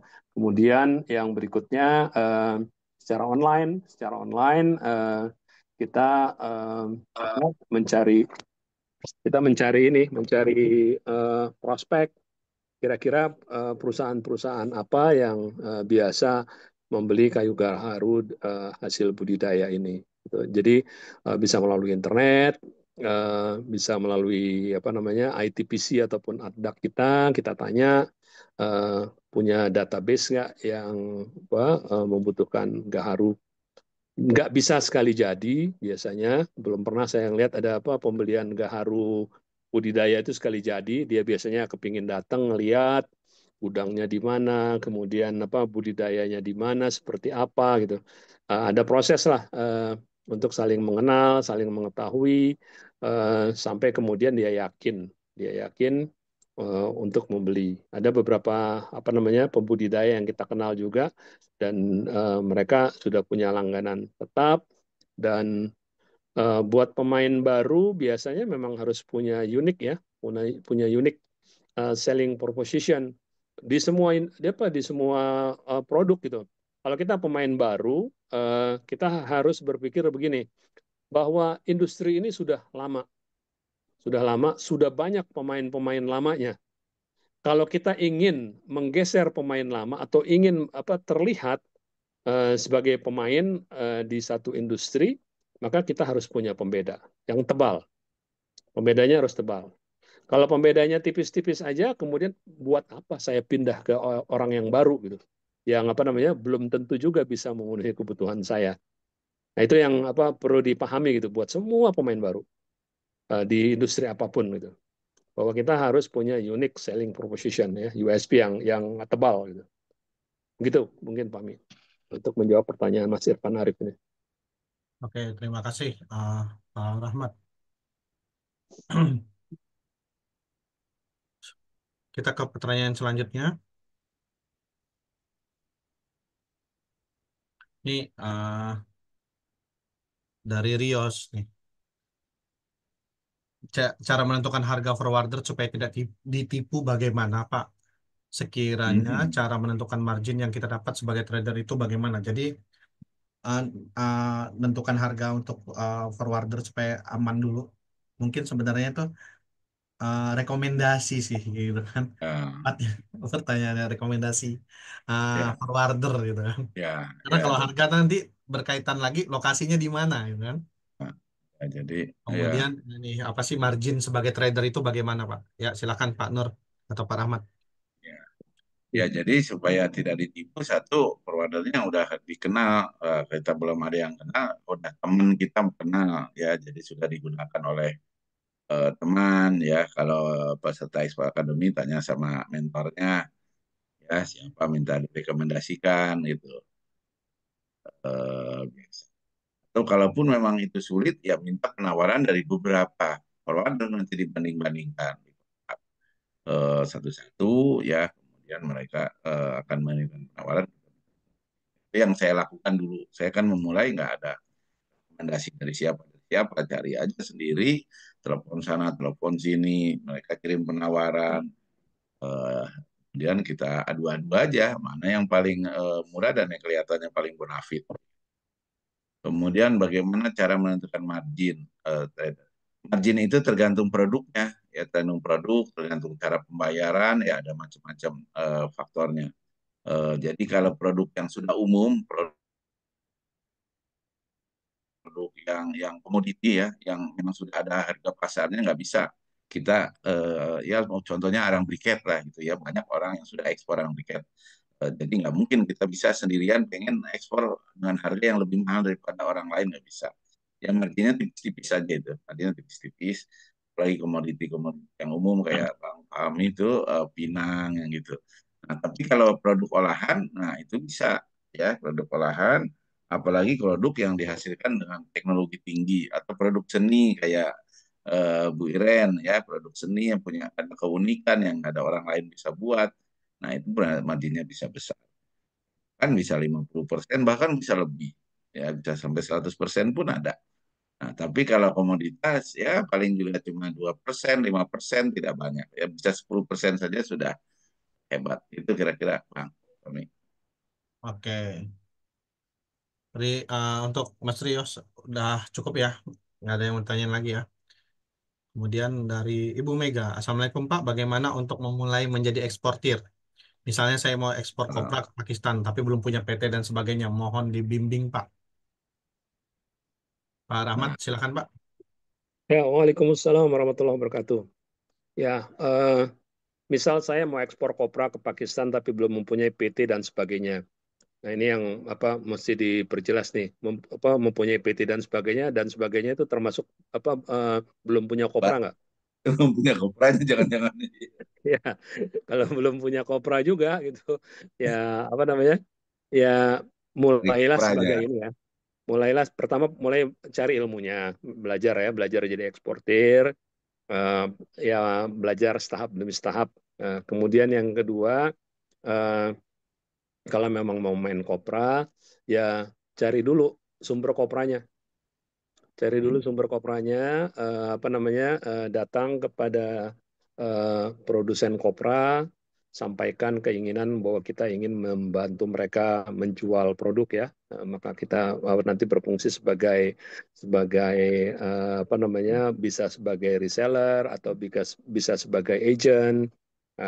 Tentunya nanti sesuai dengan kesepakatan dengan supplier yang punya kopra.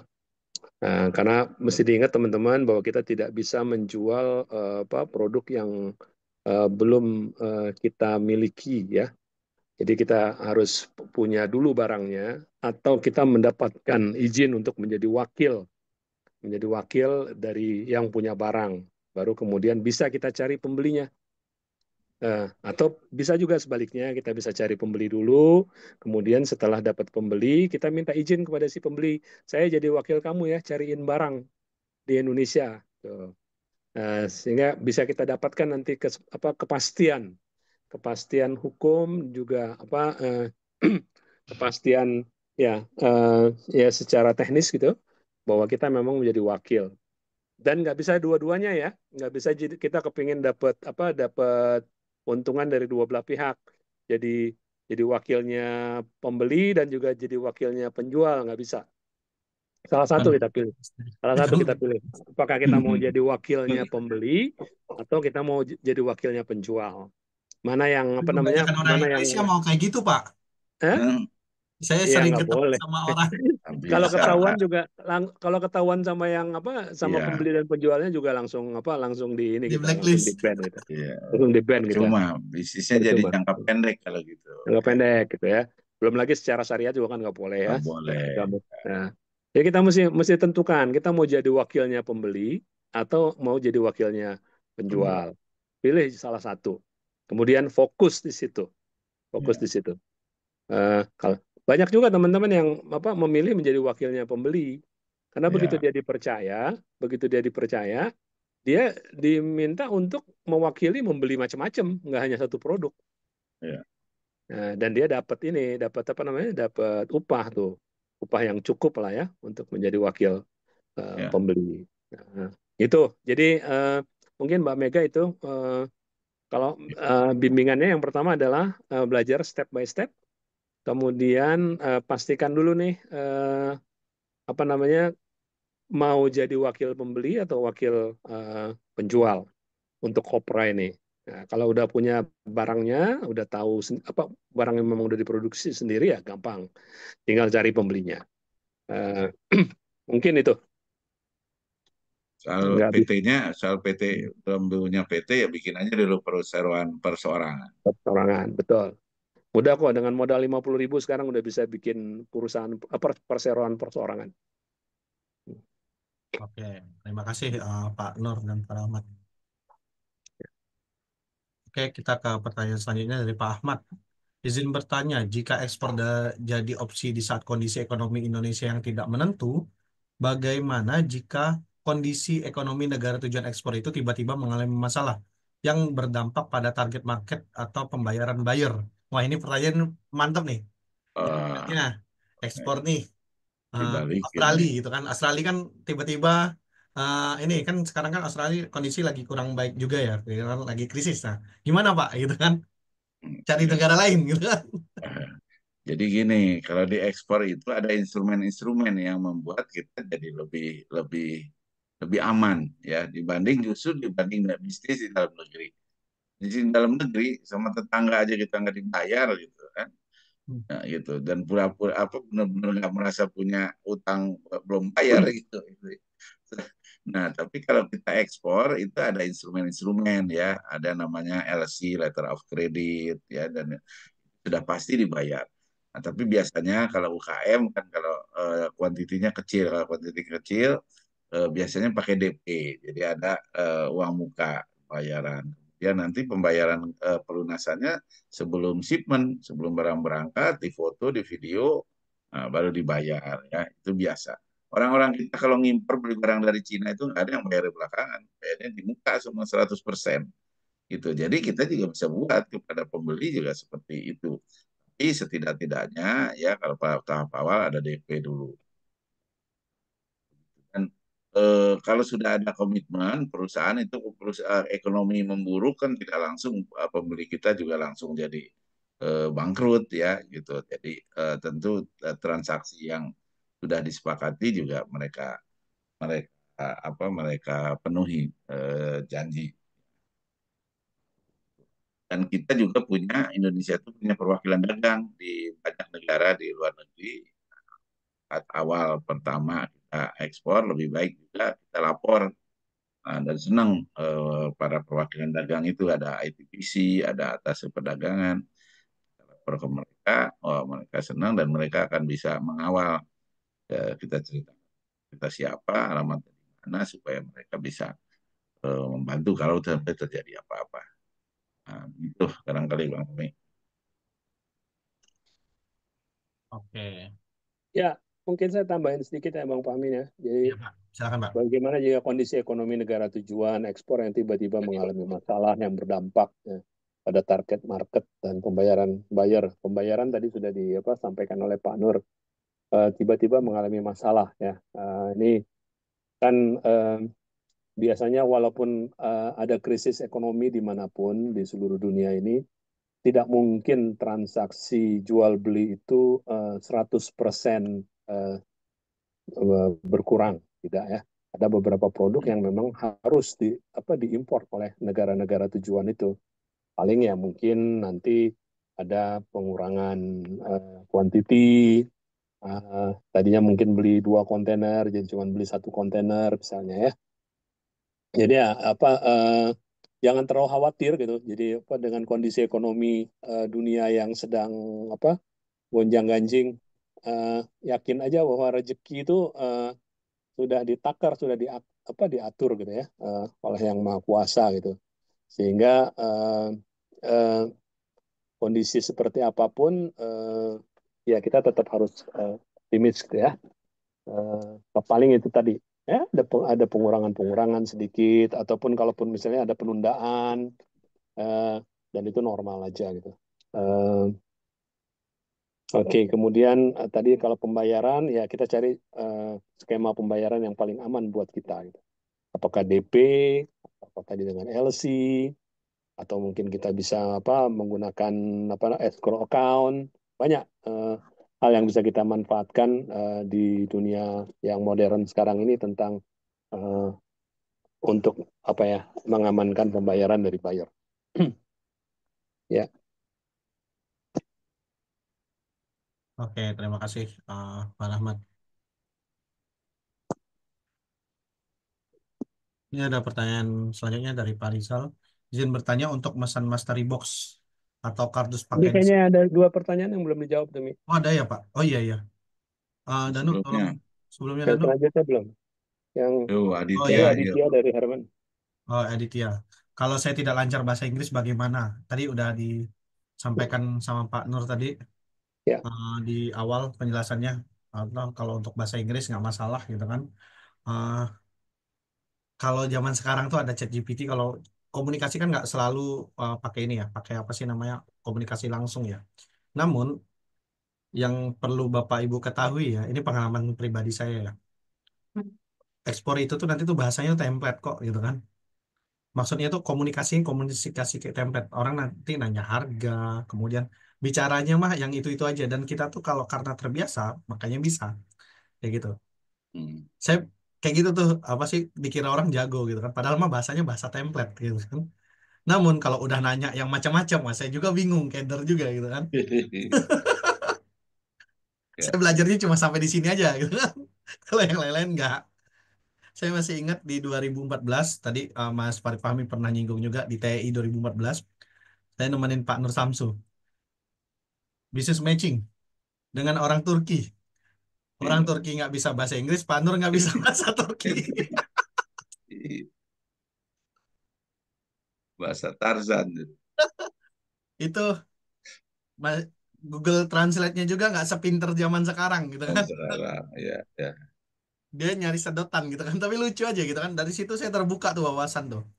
Ternyata nggak apa bahasa tuh nomor sekian gitu kan. Pemahaman terkait produkku yang paling utama gitu kan. Ini terbukti di tahun selanjutnya di TI. Ada namanya Pak Undang. Orang Hmm. ini apa sih namanya? Orang Tasik. Malaya bisa bahasa tuh dua, bahasa Inggris, bukan sorry, bahasa Indonesia dan bahasa Sunda. Yang paling jago bahasa Sundanya. Bahasa Hmm. Inggrisnya ketika mau ikut TI nelpon Pak Rahmat tuh, saya masih ingat tuh. Nanyain Pak gimana, khawatir aja, tapi dengan pede gitu kan. Alhamdulillah Dapat order ya, Mi, ya. dapat Dapat order. order. Dapat order. Luar Dapat order biasa. langsung. Luar biasa tuh. Astaga. Ya. Kalau ingat itu luar biasa Pak Ya, Undang. ya. Iya, itu bahasa bener-bener nggak ini. Mas Subairi Heri juga bisa membuktikan itu gitu kan. Ya. Kendala bahasa tuh nomor sekian. Jadi saya ingat ya, orang Singapura tuh nggak jago-jago amat kok bahasa Inggrisnya gitu kan. Chinglish ya, Chinese English gitu kan. Kalau di sana, yang penting I paham you, you paham me. Udah selesai. Hmm. Ya. Itu aja, Mas Aditya. Dan buat teman-teman yang lain jangan minder. Saya juga bahasa Inggrisnya cuma yang template aja. Kalau bahas bahasa yang lain saya nggak bisa.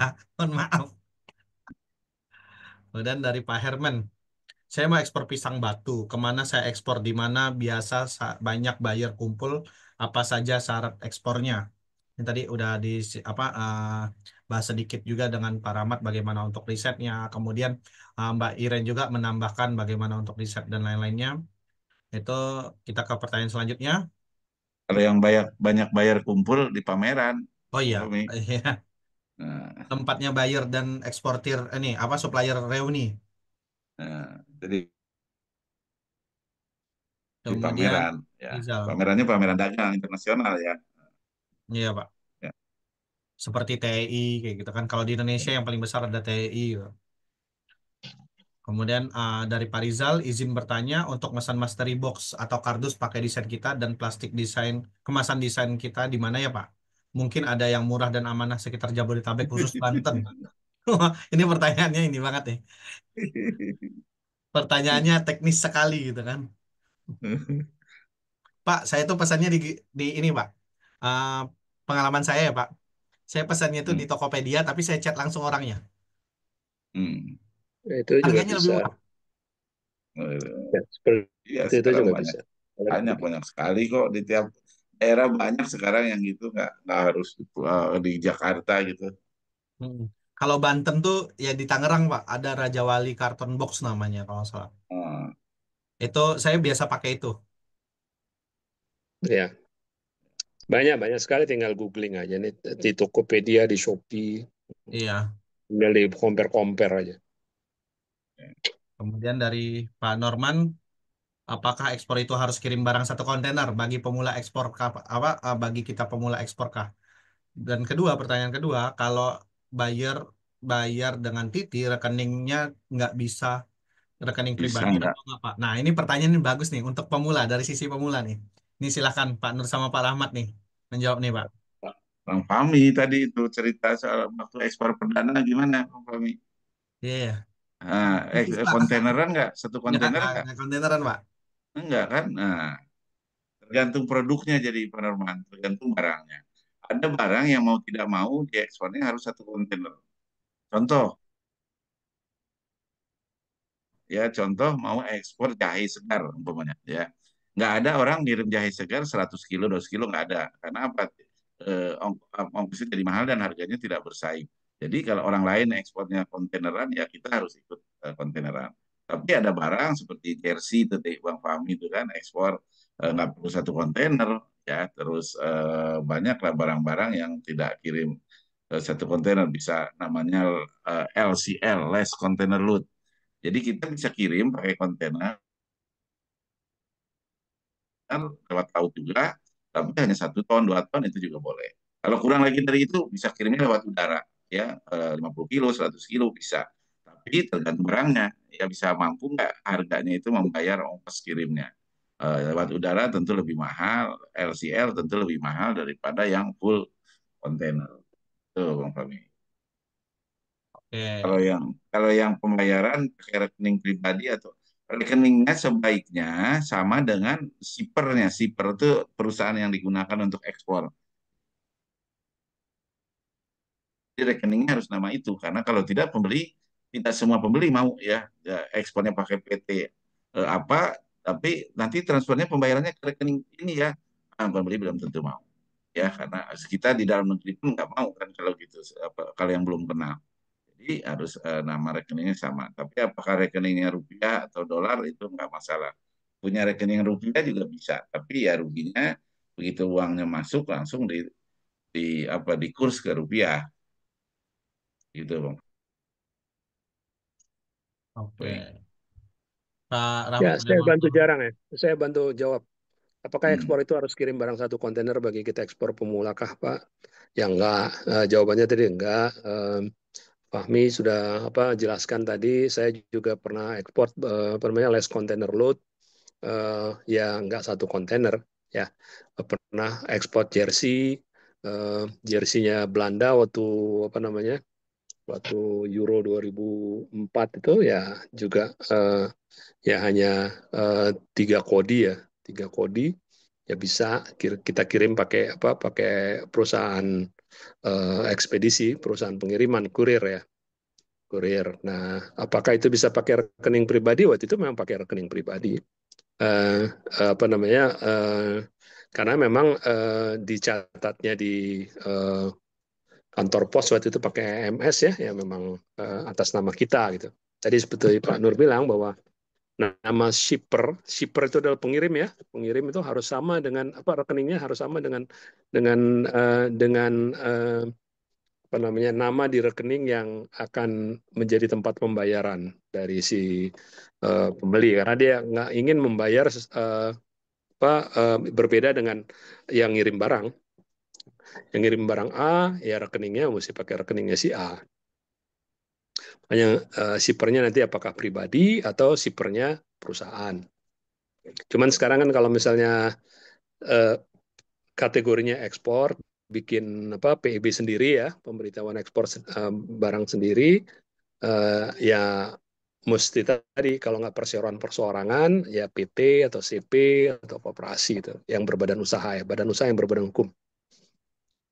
Oke, itu mungkin jawaban tambahan dari saya. Terima kasih Pak Rahmat tambahannya. Oke. Kita ke nanya yang raise hand dulu nih. Dari Pak Kamdani. Silakan Pak Kamdani.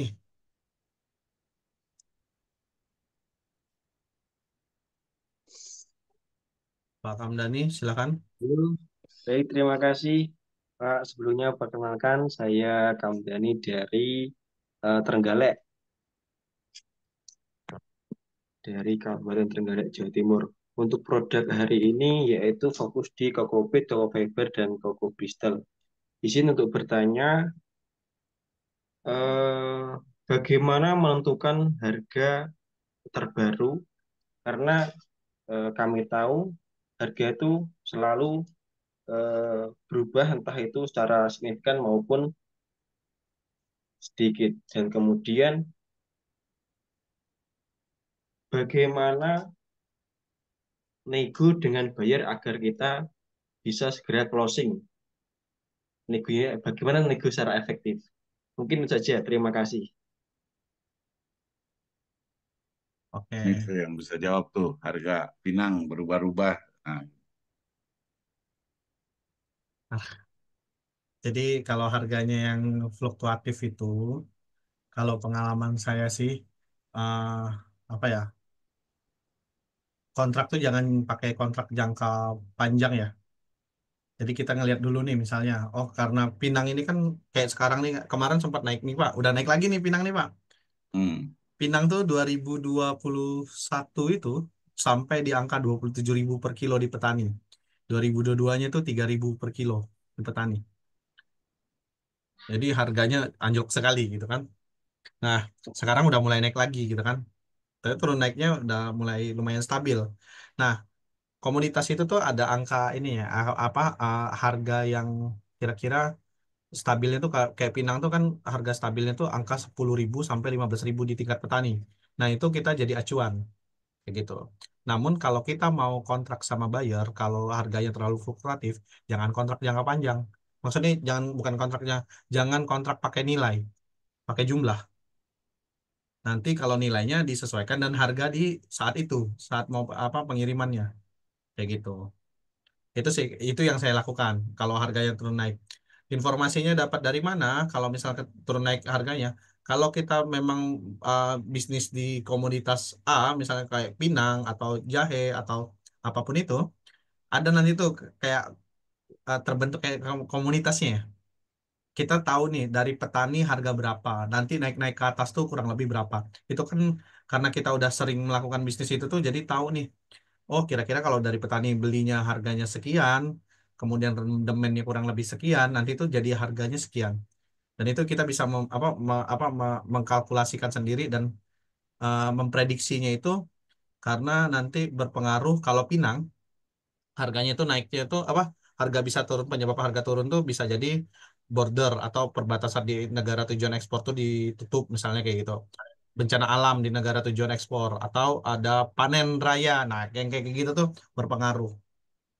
Panen rayanya bukan di negara kita ya, tapi di negara tujuan ekspor tuh kayak kan Pinang kan paling besar ke India. India tuh lagi panen juga pinangnya, ya udah harga pinang di Indonesia juga uh, apa sih namanya nggak yang apa cenderung turun.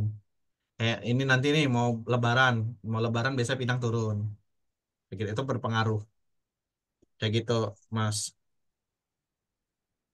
Kemudian untuk negosiasi, Pak Rahmat, silakan Pak. Baik, ya, negosiasi itu memang membutuhkan skill ya. Eh, ya communication skill, kemudian negotiation skill.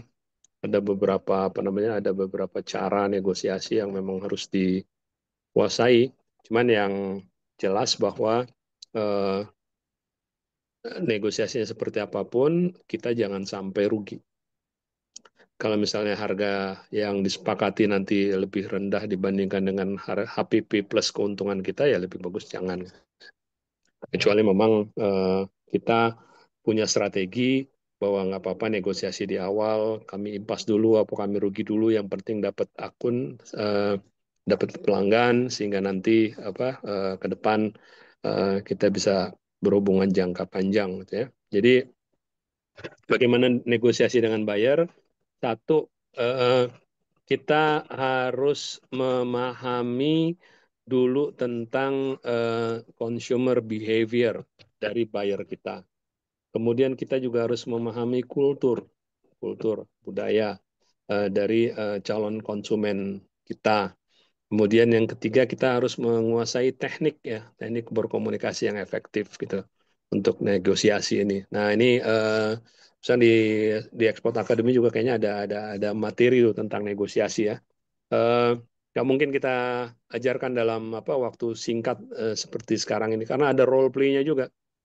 Kebetulan saya juga membawakan kelas ya tentang negotiation for export itu ada skrip yang kita mesti siapin, kemudian ada ada teknik komunikasi yang mesti kita pelajari, bagaimana memenuhi kebutuhan personal orang yang kita eh, eh, negosiasi, kemudian ada kebutuhan praktikal juga. Nah, bagaimana mengcombine dua teknik itu gitu. Itu eh, yang membutuhkan role play itu. Nggak mungkin bisa dijelaskan dalam eh, forum yang singkat seperti ini. Itu ada latihan, kemudian nanti ada trial and error, kemudian kita mesti nyiapin skrip juga ya untuk negosiasi. Itu mungkin jawaban saya. Terus kemudian tadi mengenai pricing juga ya banyak teknik yang bisa lakukan ya, misalnya average cost pricing menggunakan harga rata-rata, atau mungkin kita bisa juga menggunakan harga berjenjang atau tiered pricing. Kemudian kita juga bisa menggunakan dynamic pricing, tergantung komoditasnya tadi. Tergantung komoditasnya dan tergantung juga kontrak yang kita miliki dengan yang bersangkutan. Saya setuju bahwa kontrak kalau harganya komoditas itu harganya fluktuatif, maka jangan pernah bikin kontrak jangka panjang. Kecuali dengan menggunakan harga berjenjang ya. Jadi ada index pricing yang kita tentukan. Tapi kalau misalnya nggak pakai index pricing, lebih bagus kontraknya jangka pendek saja. Misalnya hanya berlaku untuk 90 hari maksimal ya, 30 hari, 60 hari gitu. Karena khawatirnya nanti kalau misalnya harganya terlalu fluktuatif, harga yang kita sepakati sekarang, taruhlah kita untung gitu ya. Tapi akhirnya begitu kita dapat uang, kita nggak bisa belanja lagi. Nggak bisa produksi lagi misalnya, karena harganya sudah terlanjur naik gitu. Ya, ada beberapa teknik lah yang bisa kita pelajari, dan itu juga kayaknya ada modulnya di Export Academy itu tentang teknik menentukan harga. Ya. Oke, terima Baik, kasih. terima kasih Pak. Oke, kita ke pertanyaan dari ini yang masih resan. Bu Nurjana, silakan. Baik, selamat malam. Izin bertanya dan minta saran. Alhamdulillah, insya Allah tuh akhir tahun berangkat ke Australia gitu kan Kak, pakai visa WHV. Terus niatnya tuh bisa sembari ekspor gitu kan. Namun saya juga masih belajar tentang ekspor kayak marketnya, kemudian pembayarannya, dan juga bahasa gitu kan. Kira-kira apa nih saran sebelum saya berangkat gitu, itu yang pertama. Biar nggak banyak waktu kayak ya di sana emang kerja tapi pastinya ada peluang juga kan gitu. Itu yang pertama. Yang kedua, baiknya tuh bagaimana? Apakah kolaborasi dengan eksportir Indonesia atau bikin PT sendiri gitu? Itu dua itu aja sih Pak. Terima kasih. Rahmat tuh jawabnya. Ya, baik. Hati-hati ya, karena visanya kan visa working holiday, WHP. Jadi memang itu visa hanya bisa digunakan sebetulnya untuk bekerja selama masa liburan. Ya, kalau misalnya mau sekalian mencari peluang ekspor, jangan sampai ketahuan. Kalau ketangkep nanti bisa bisa Repot. pulang tuh, bisa repot itu, bisa dideportasi. Kok kamu visanya working holiday tapi kok melakukan aktivitas lain ya. Hati-hati. Jadi nanti ber ini aja jejaring, berkoneksi saja dengan teman-teman di sana ya, yang memang punya uh, visa yang cocok untuk melakukan perdagangan internasional gitu ya. Nanti bolehlah nanti di Australia ntar kita coba untuk kenalkan dengan Pak Iwan ya. Pak Iwan kebetulan kenal ketua Indonesia Diaspora Network di dunia ini ya, global. Kebetulan dia tinggal di Melbourne. Mungkin nanti bisa berhubungan dengan beliau, kemudian nanti bisa menggunakan semua ini mudah-mudahan beliau bersedia gitu ya. Menggunakan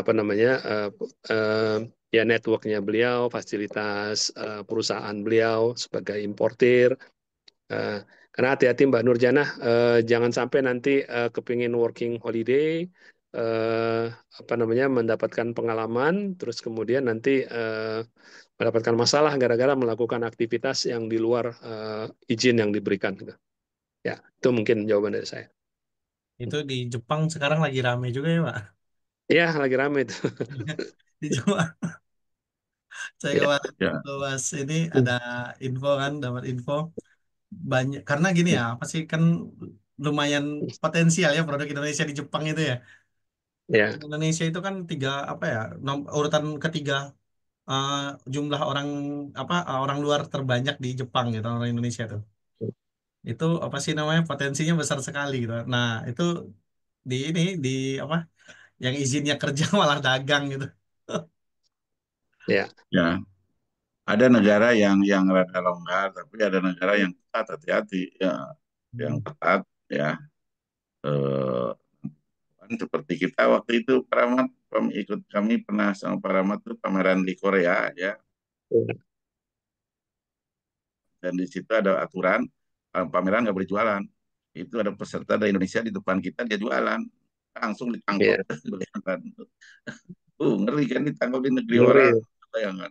Kita kelanjutan itu. Akhirnya sore-sore sih dipulangin ya, saya pulangin. Tapi didenda mahal sekali. Karena dia semua yang udah dia jual apa saja itu dikenakan biaya masuk, kenakan ini, kenakan itu. Kali itu, belum bayangkan dari pagi sampai sore di kantor polisi di, ini di negeri orang rasanya gimana itu. Ya. Yang pasti dipastikan aja dulu Mbak Nur. Karena ya di sana Ya. lihat-lihat dulu situasi lah, jangan sampai nanti eh, apa bermasalah. Oke, terima kasih Pak Rahmat, Pak Nur untuk insight-nya ya. Ini Bapak Ibu dari tadi ini ngobrolin ekspor akademi gitu kan. Kemudian tadi ada sempat menyinggung juga ada sharing with mentor dan lain-lain gitu kan. Kemudian peluangnya tadi udah dibahas juga sama Pak Nur Samsul dan Pak Rahmat di kondisi ekonomi yang seperti ini gitu kan. Peluang ekspor tuh bagaimana sih gitu kan? Masih relevan nggak sih kayak apa namanya yang pengalaman dulu Pak Nur waktu pas di awal-awal gitu kan? Nah, ini nih bagi Bapak Ibu sobat ekspor yang uh, minat untuk belajar ekspor lebih dalam gitu kan, belajar ekspor yang lebih serius lagi gitu kan. Nah, kita punya platform namanya Ekspor Academy yang Bapak Ibu bisa ikuti gitu kan, bisa join dan bisa berjejaring dengan pengusaha ekspor nasional kayak gitu. Tadi udah disampaikan Pak Rahmat juga salah satu jaringannya di Ekspor Academy itu ada ke Pak Iwan dari Indonesia Diaspora Network Global kayak gitu kan. Dan banyak jaringan-jaringan yang lainnya berkaitan dengan ekspor. Nah, untuk malam ini Bapak Ibu ada tadi udah disampaikan juga nih sama Mbak Mila di kolom chat gitu kan. Ada potongan diskon nih untuk Bapak Ibu yang join di Ekspor Academy dengan gunain ini uh, dengan gunain kode promonya itu tadi silahkan di share lagi Mbak Mila atau Danu gitu kan jadi untuk pengingat Bapak Ibu gitu jadi kalau misalnya yang berminat saya oke nih malam ini mau ikutan nih gitu kan gabung di Ekspor Academy jadi Ekspor Academy itu bukan hanya sebatas kita belajar cuma duduk dengerin mentor ngomong ngasih ngerjain tugas nggak hanya itu. Uh, Kelebihannya itu kalau di Ekspor Academy pertama mentornya itu tadi udah disampaikan di video di awal praktisi ekspor yang sudah bersertifikasi BNSP kemudian di Ekspor Academy juga ada kalau dibilang pendampingan gimana ya. Uh, ada konsultasi gratis gitu kan konsultasi gratis setiap Jumat gitu kan yang bisa Bapak Ibu ikuti. Jadi kalau misalnya Bapak Ibu nih hari udah gabung di Ekspor Academy untuk hari ini, Jumat besok bisa ikutan tuh namanya sharing with mentor gitu kan. Sebelum nanti waktu pas di tanggal 28 masih malam gitu kan. Masih malam ya kalau 28 ya. Kemudian nanti pekan depannya pekan depan mulai sore gitu kan menjelang buka Nah, puasa. Tanggal 28 juga udah ini udah terawih itu 28. Oh udah udah ya. tarawih itu. Ya. Oh iya iya. Oh iya 28 udah tarawih ya. Jadi tanggal 28 ngabuburit bareng mentor gitu. With mentor. Malah nggak ada kayaknya Mi. Maaf, kayaknya nggak ada Mi Belum ada ya, persiapan Pak? gitu. Ya, belum ada. Jumat berikutnya. Coba Mbak Mila. Kayaknya ada. Ada Pak, kalau di grup ada Ada, oke, ada ya, ada. oke. Jadi kalau Berarti Bapak Ibu tuh. kalau misalnya ini dan bisa langsung ikutan nih. Nanyanya bisa sepuasnya gitu kan. Tapi nanti pekan depannya nanya lagi gitu kan. Tapi jangan pertanyaan yang sama, harus ada progres gitu kan. Itu yang enak tuh. Jadi kayak Hmm. semacam coaching gratis nih gitu kan. Itu yang bisa diikuti gitu kan sama Bapak Ibu di Ekspor Academy. Kemudian ada banyak program ya, termasuk ekspor ada kita namanya itu ada uh, boot barengan gitu kan. Tadi dibahas tentang TI. Nah tahun ini ada TI juga gitu kan. Insya Allah Ekspor Academy nanti gabung bareng juga gitu kan. Gimana sih Ya, persiapannya? Nah di Ekspor Academy belajar tuh banyak hal gitu kan. Banyak. TEI itu Trade Expo Indonesia ya. Iya. Itu pameran perdagangan terbesar di Indonesia. Nah, ini ada kode diskonnya GOBI Big, G25. GOBI Gobik, 25 maksudnya gitu ya. oh Ada big. voucher potongan harga sampai Rp117.000 yang bisa Bapak Ibu dapatkan ya, yang untuk daftar malam ini. Oke, kemudian ada uh, ini mungkin ini ya karena udah di apa namanya penghujung kegiatan juga. Ini saya ada informasi juga nih terkait bisnis trip di Jepang nih. Nah, tahun ini World Expo itu diadakan di Jepang gitu, di Osaka tepatnya di kota Osaka. 2020 itu sebenarnya 2020 tapi karena pandemi geser tahunnya gitu. Apa namanya pelaksananya. 2020 itu apa Dubai kan, sebelumnya di Milan di Itali. Nah, tahun ini di Osaka gitu kan. Nah, Jepang World Expo ini Bapak Ibu bisa nih ikut bisnis trip yang diadakan oleh termasuk dari KPMI, Ekspor Academy, Nudra Learning Center, Khalifa Wisata gitu kan, Kafila Wisata gitu kan. Nah, ini kegiatannya tanggal 11 sampai 18 April. Informasi lebih lanjut bisa hubungi kontak yang tercantum di apa sih di layar Bapak Ibu. Nah, Atau ke admin Explore Academy juga bisa. iya, ke adminnya Ekspor Academy. Nah, jadi kalau apa ya World Expo itu tuh pameran terbesar dunia ya dan keren sih gitu kan. Keren banget Ya, itu. Semua hal yang ada di dunia ini ada di situ gitu kan. ya. Itu. Oke. Nah, ini karena udah di penghujung kegiatan Pak Nur, Pak Rahmat, eh bagi teman-teman yang masih mau nanya tapi belum terjawab gitu kan bisa gabung langsung di Explore Academy nih. Nanti kita nanya lagi nih hari Jumat besok. Jadwalnya udah Farid tadi. Nah, ini saya kasih bocoran. Jadwalnya udah Farid ya. Jadi kalau mau nanya tentang Hmm. briket yang tadi nanya-nanya tentang briket itu, nah ada udah Farid nih. Apa sih namanya? Bagaimana untuk ekspor macam-macam gitu. Menghitung harga udah Farid juga nih, spesialisnya gitu kan. Jadi pastikan ikut di Ekspor Academy, join di Ekspor Academy supaya ikut nanti di sharing with mentor di hari Jumat besok. Nah, ini penghujung nih Pak. Pak Nur Samsu dan Pak Rahmat, silakan untuk closing statement ya Pak. Ya, Baik, silakan Pak Nur. ya baik teman-teman ya, hadirin mudah-mudahan bermanfaat ya, tetap semangat,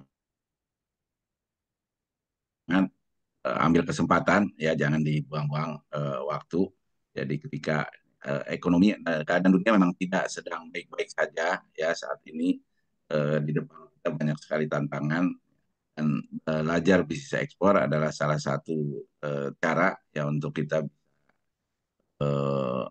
kayak meraih masa depan di tengah-tengah kesulitan ini.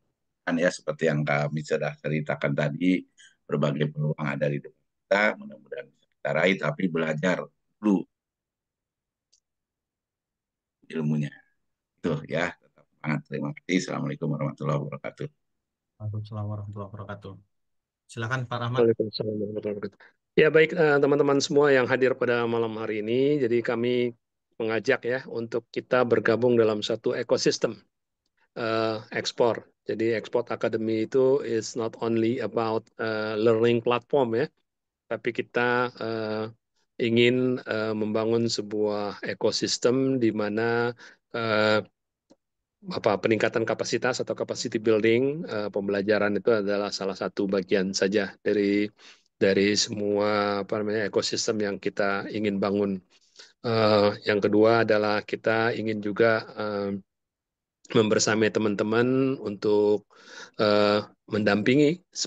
Semoga setelah belajar punya perusahaan ekspor, kemudian produknya kita sama-sama benerin sehingga produknya punya standar mutu dan regulasi teknis yang memadai untuk bisa diekspor.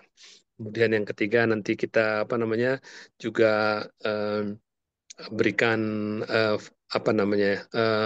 hubungkan lah ya fasilitasi ya untuk mendapatkan berbagai macam pembiayaan ekspor tentunya dengan ketentuan dan persyaratan yang dimiliki oleh masing-masing lembaga ya, baik perbankan maupun yang non perbankan untuk ekspor.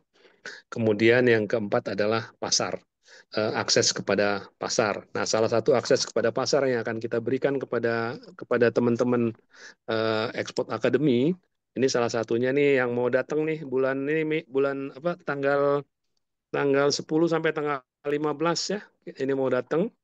Nah, ini udah ada nama perusahaannya, kemudian ini minta ketemu sama teman-teman KPMI, sama teman-teman Export Academy, dari apa namanya Kaskote member list ya.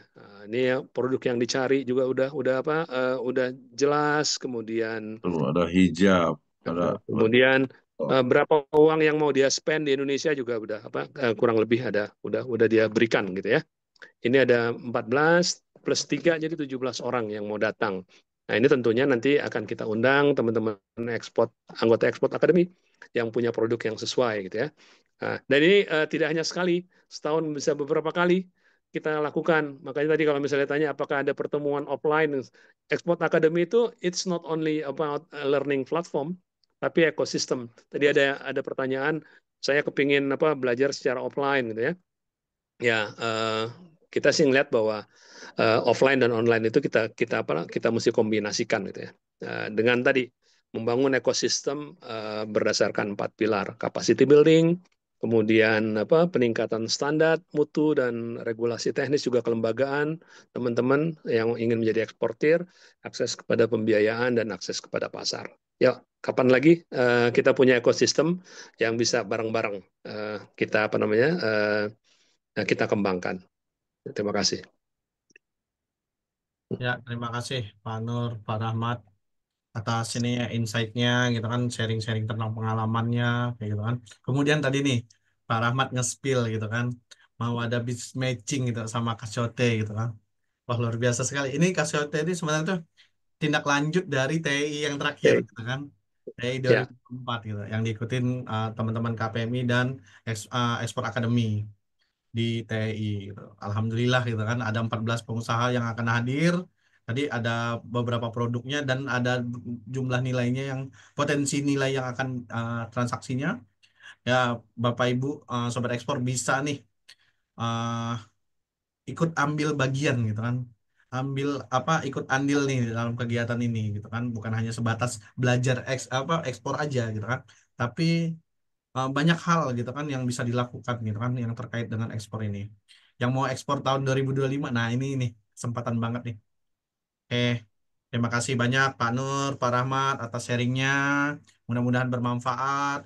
Terima kasih juga buat Mbak Iren, Mas Farid Fahmi, Mas Haji, ada juga Pak Aris Darujo tadi. Kemudian teman-teman yang udah bertanya, yang udah hadir, terima kasih banyak. Mohon maaf jika ada kesalahan. Jika ada kesalahan saya mohon maaf gitu kan. Wabillahi taufik wal hidayah. Wassalamualaikum warahmatullahi wabarakatuh.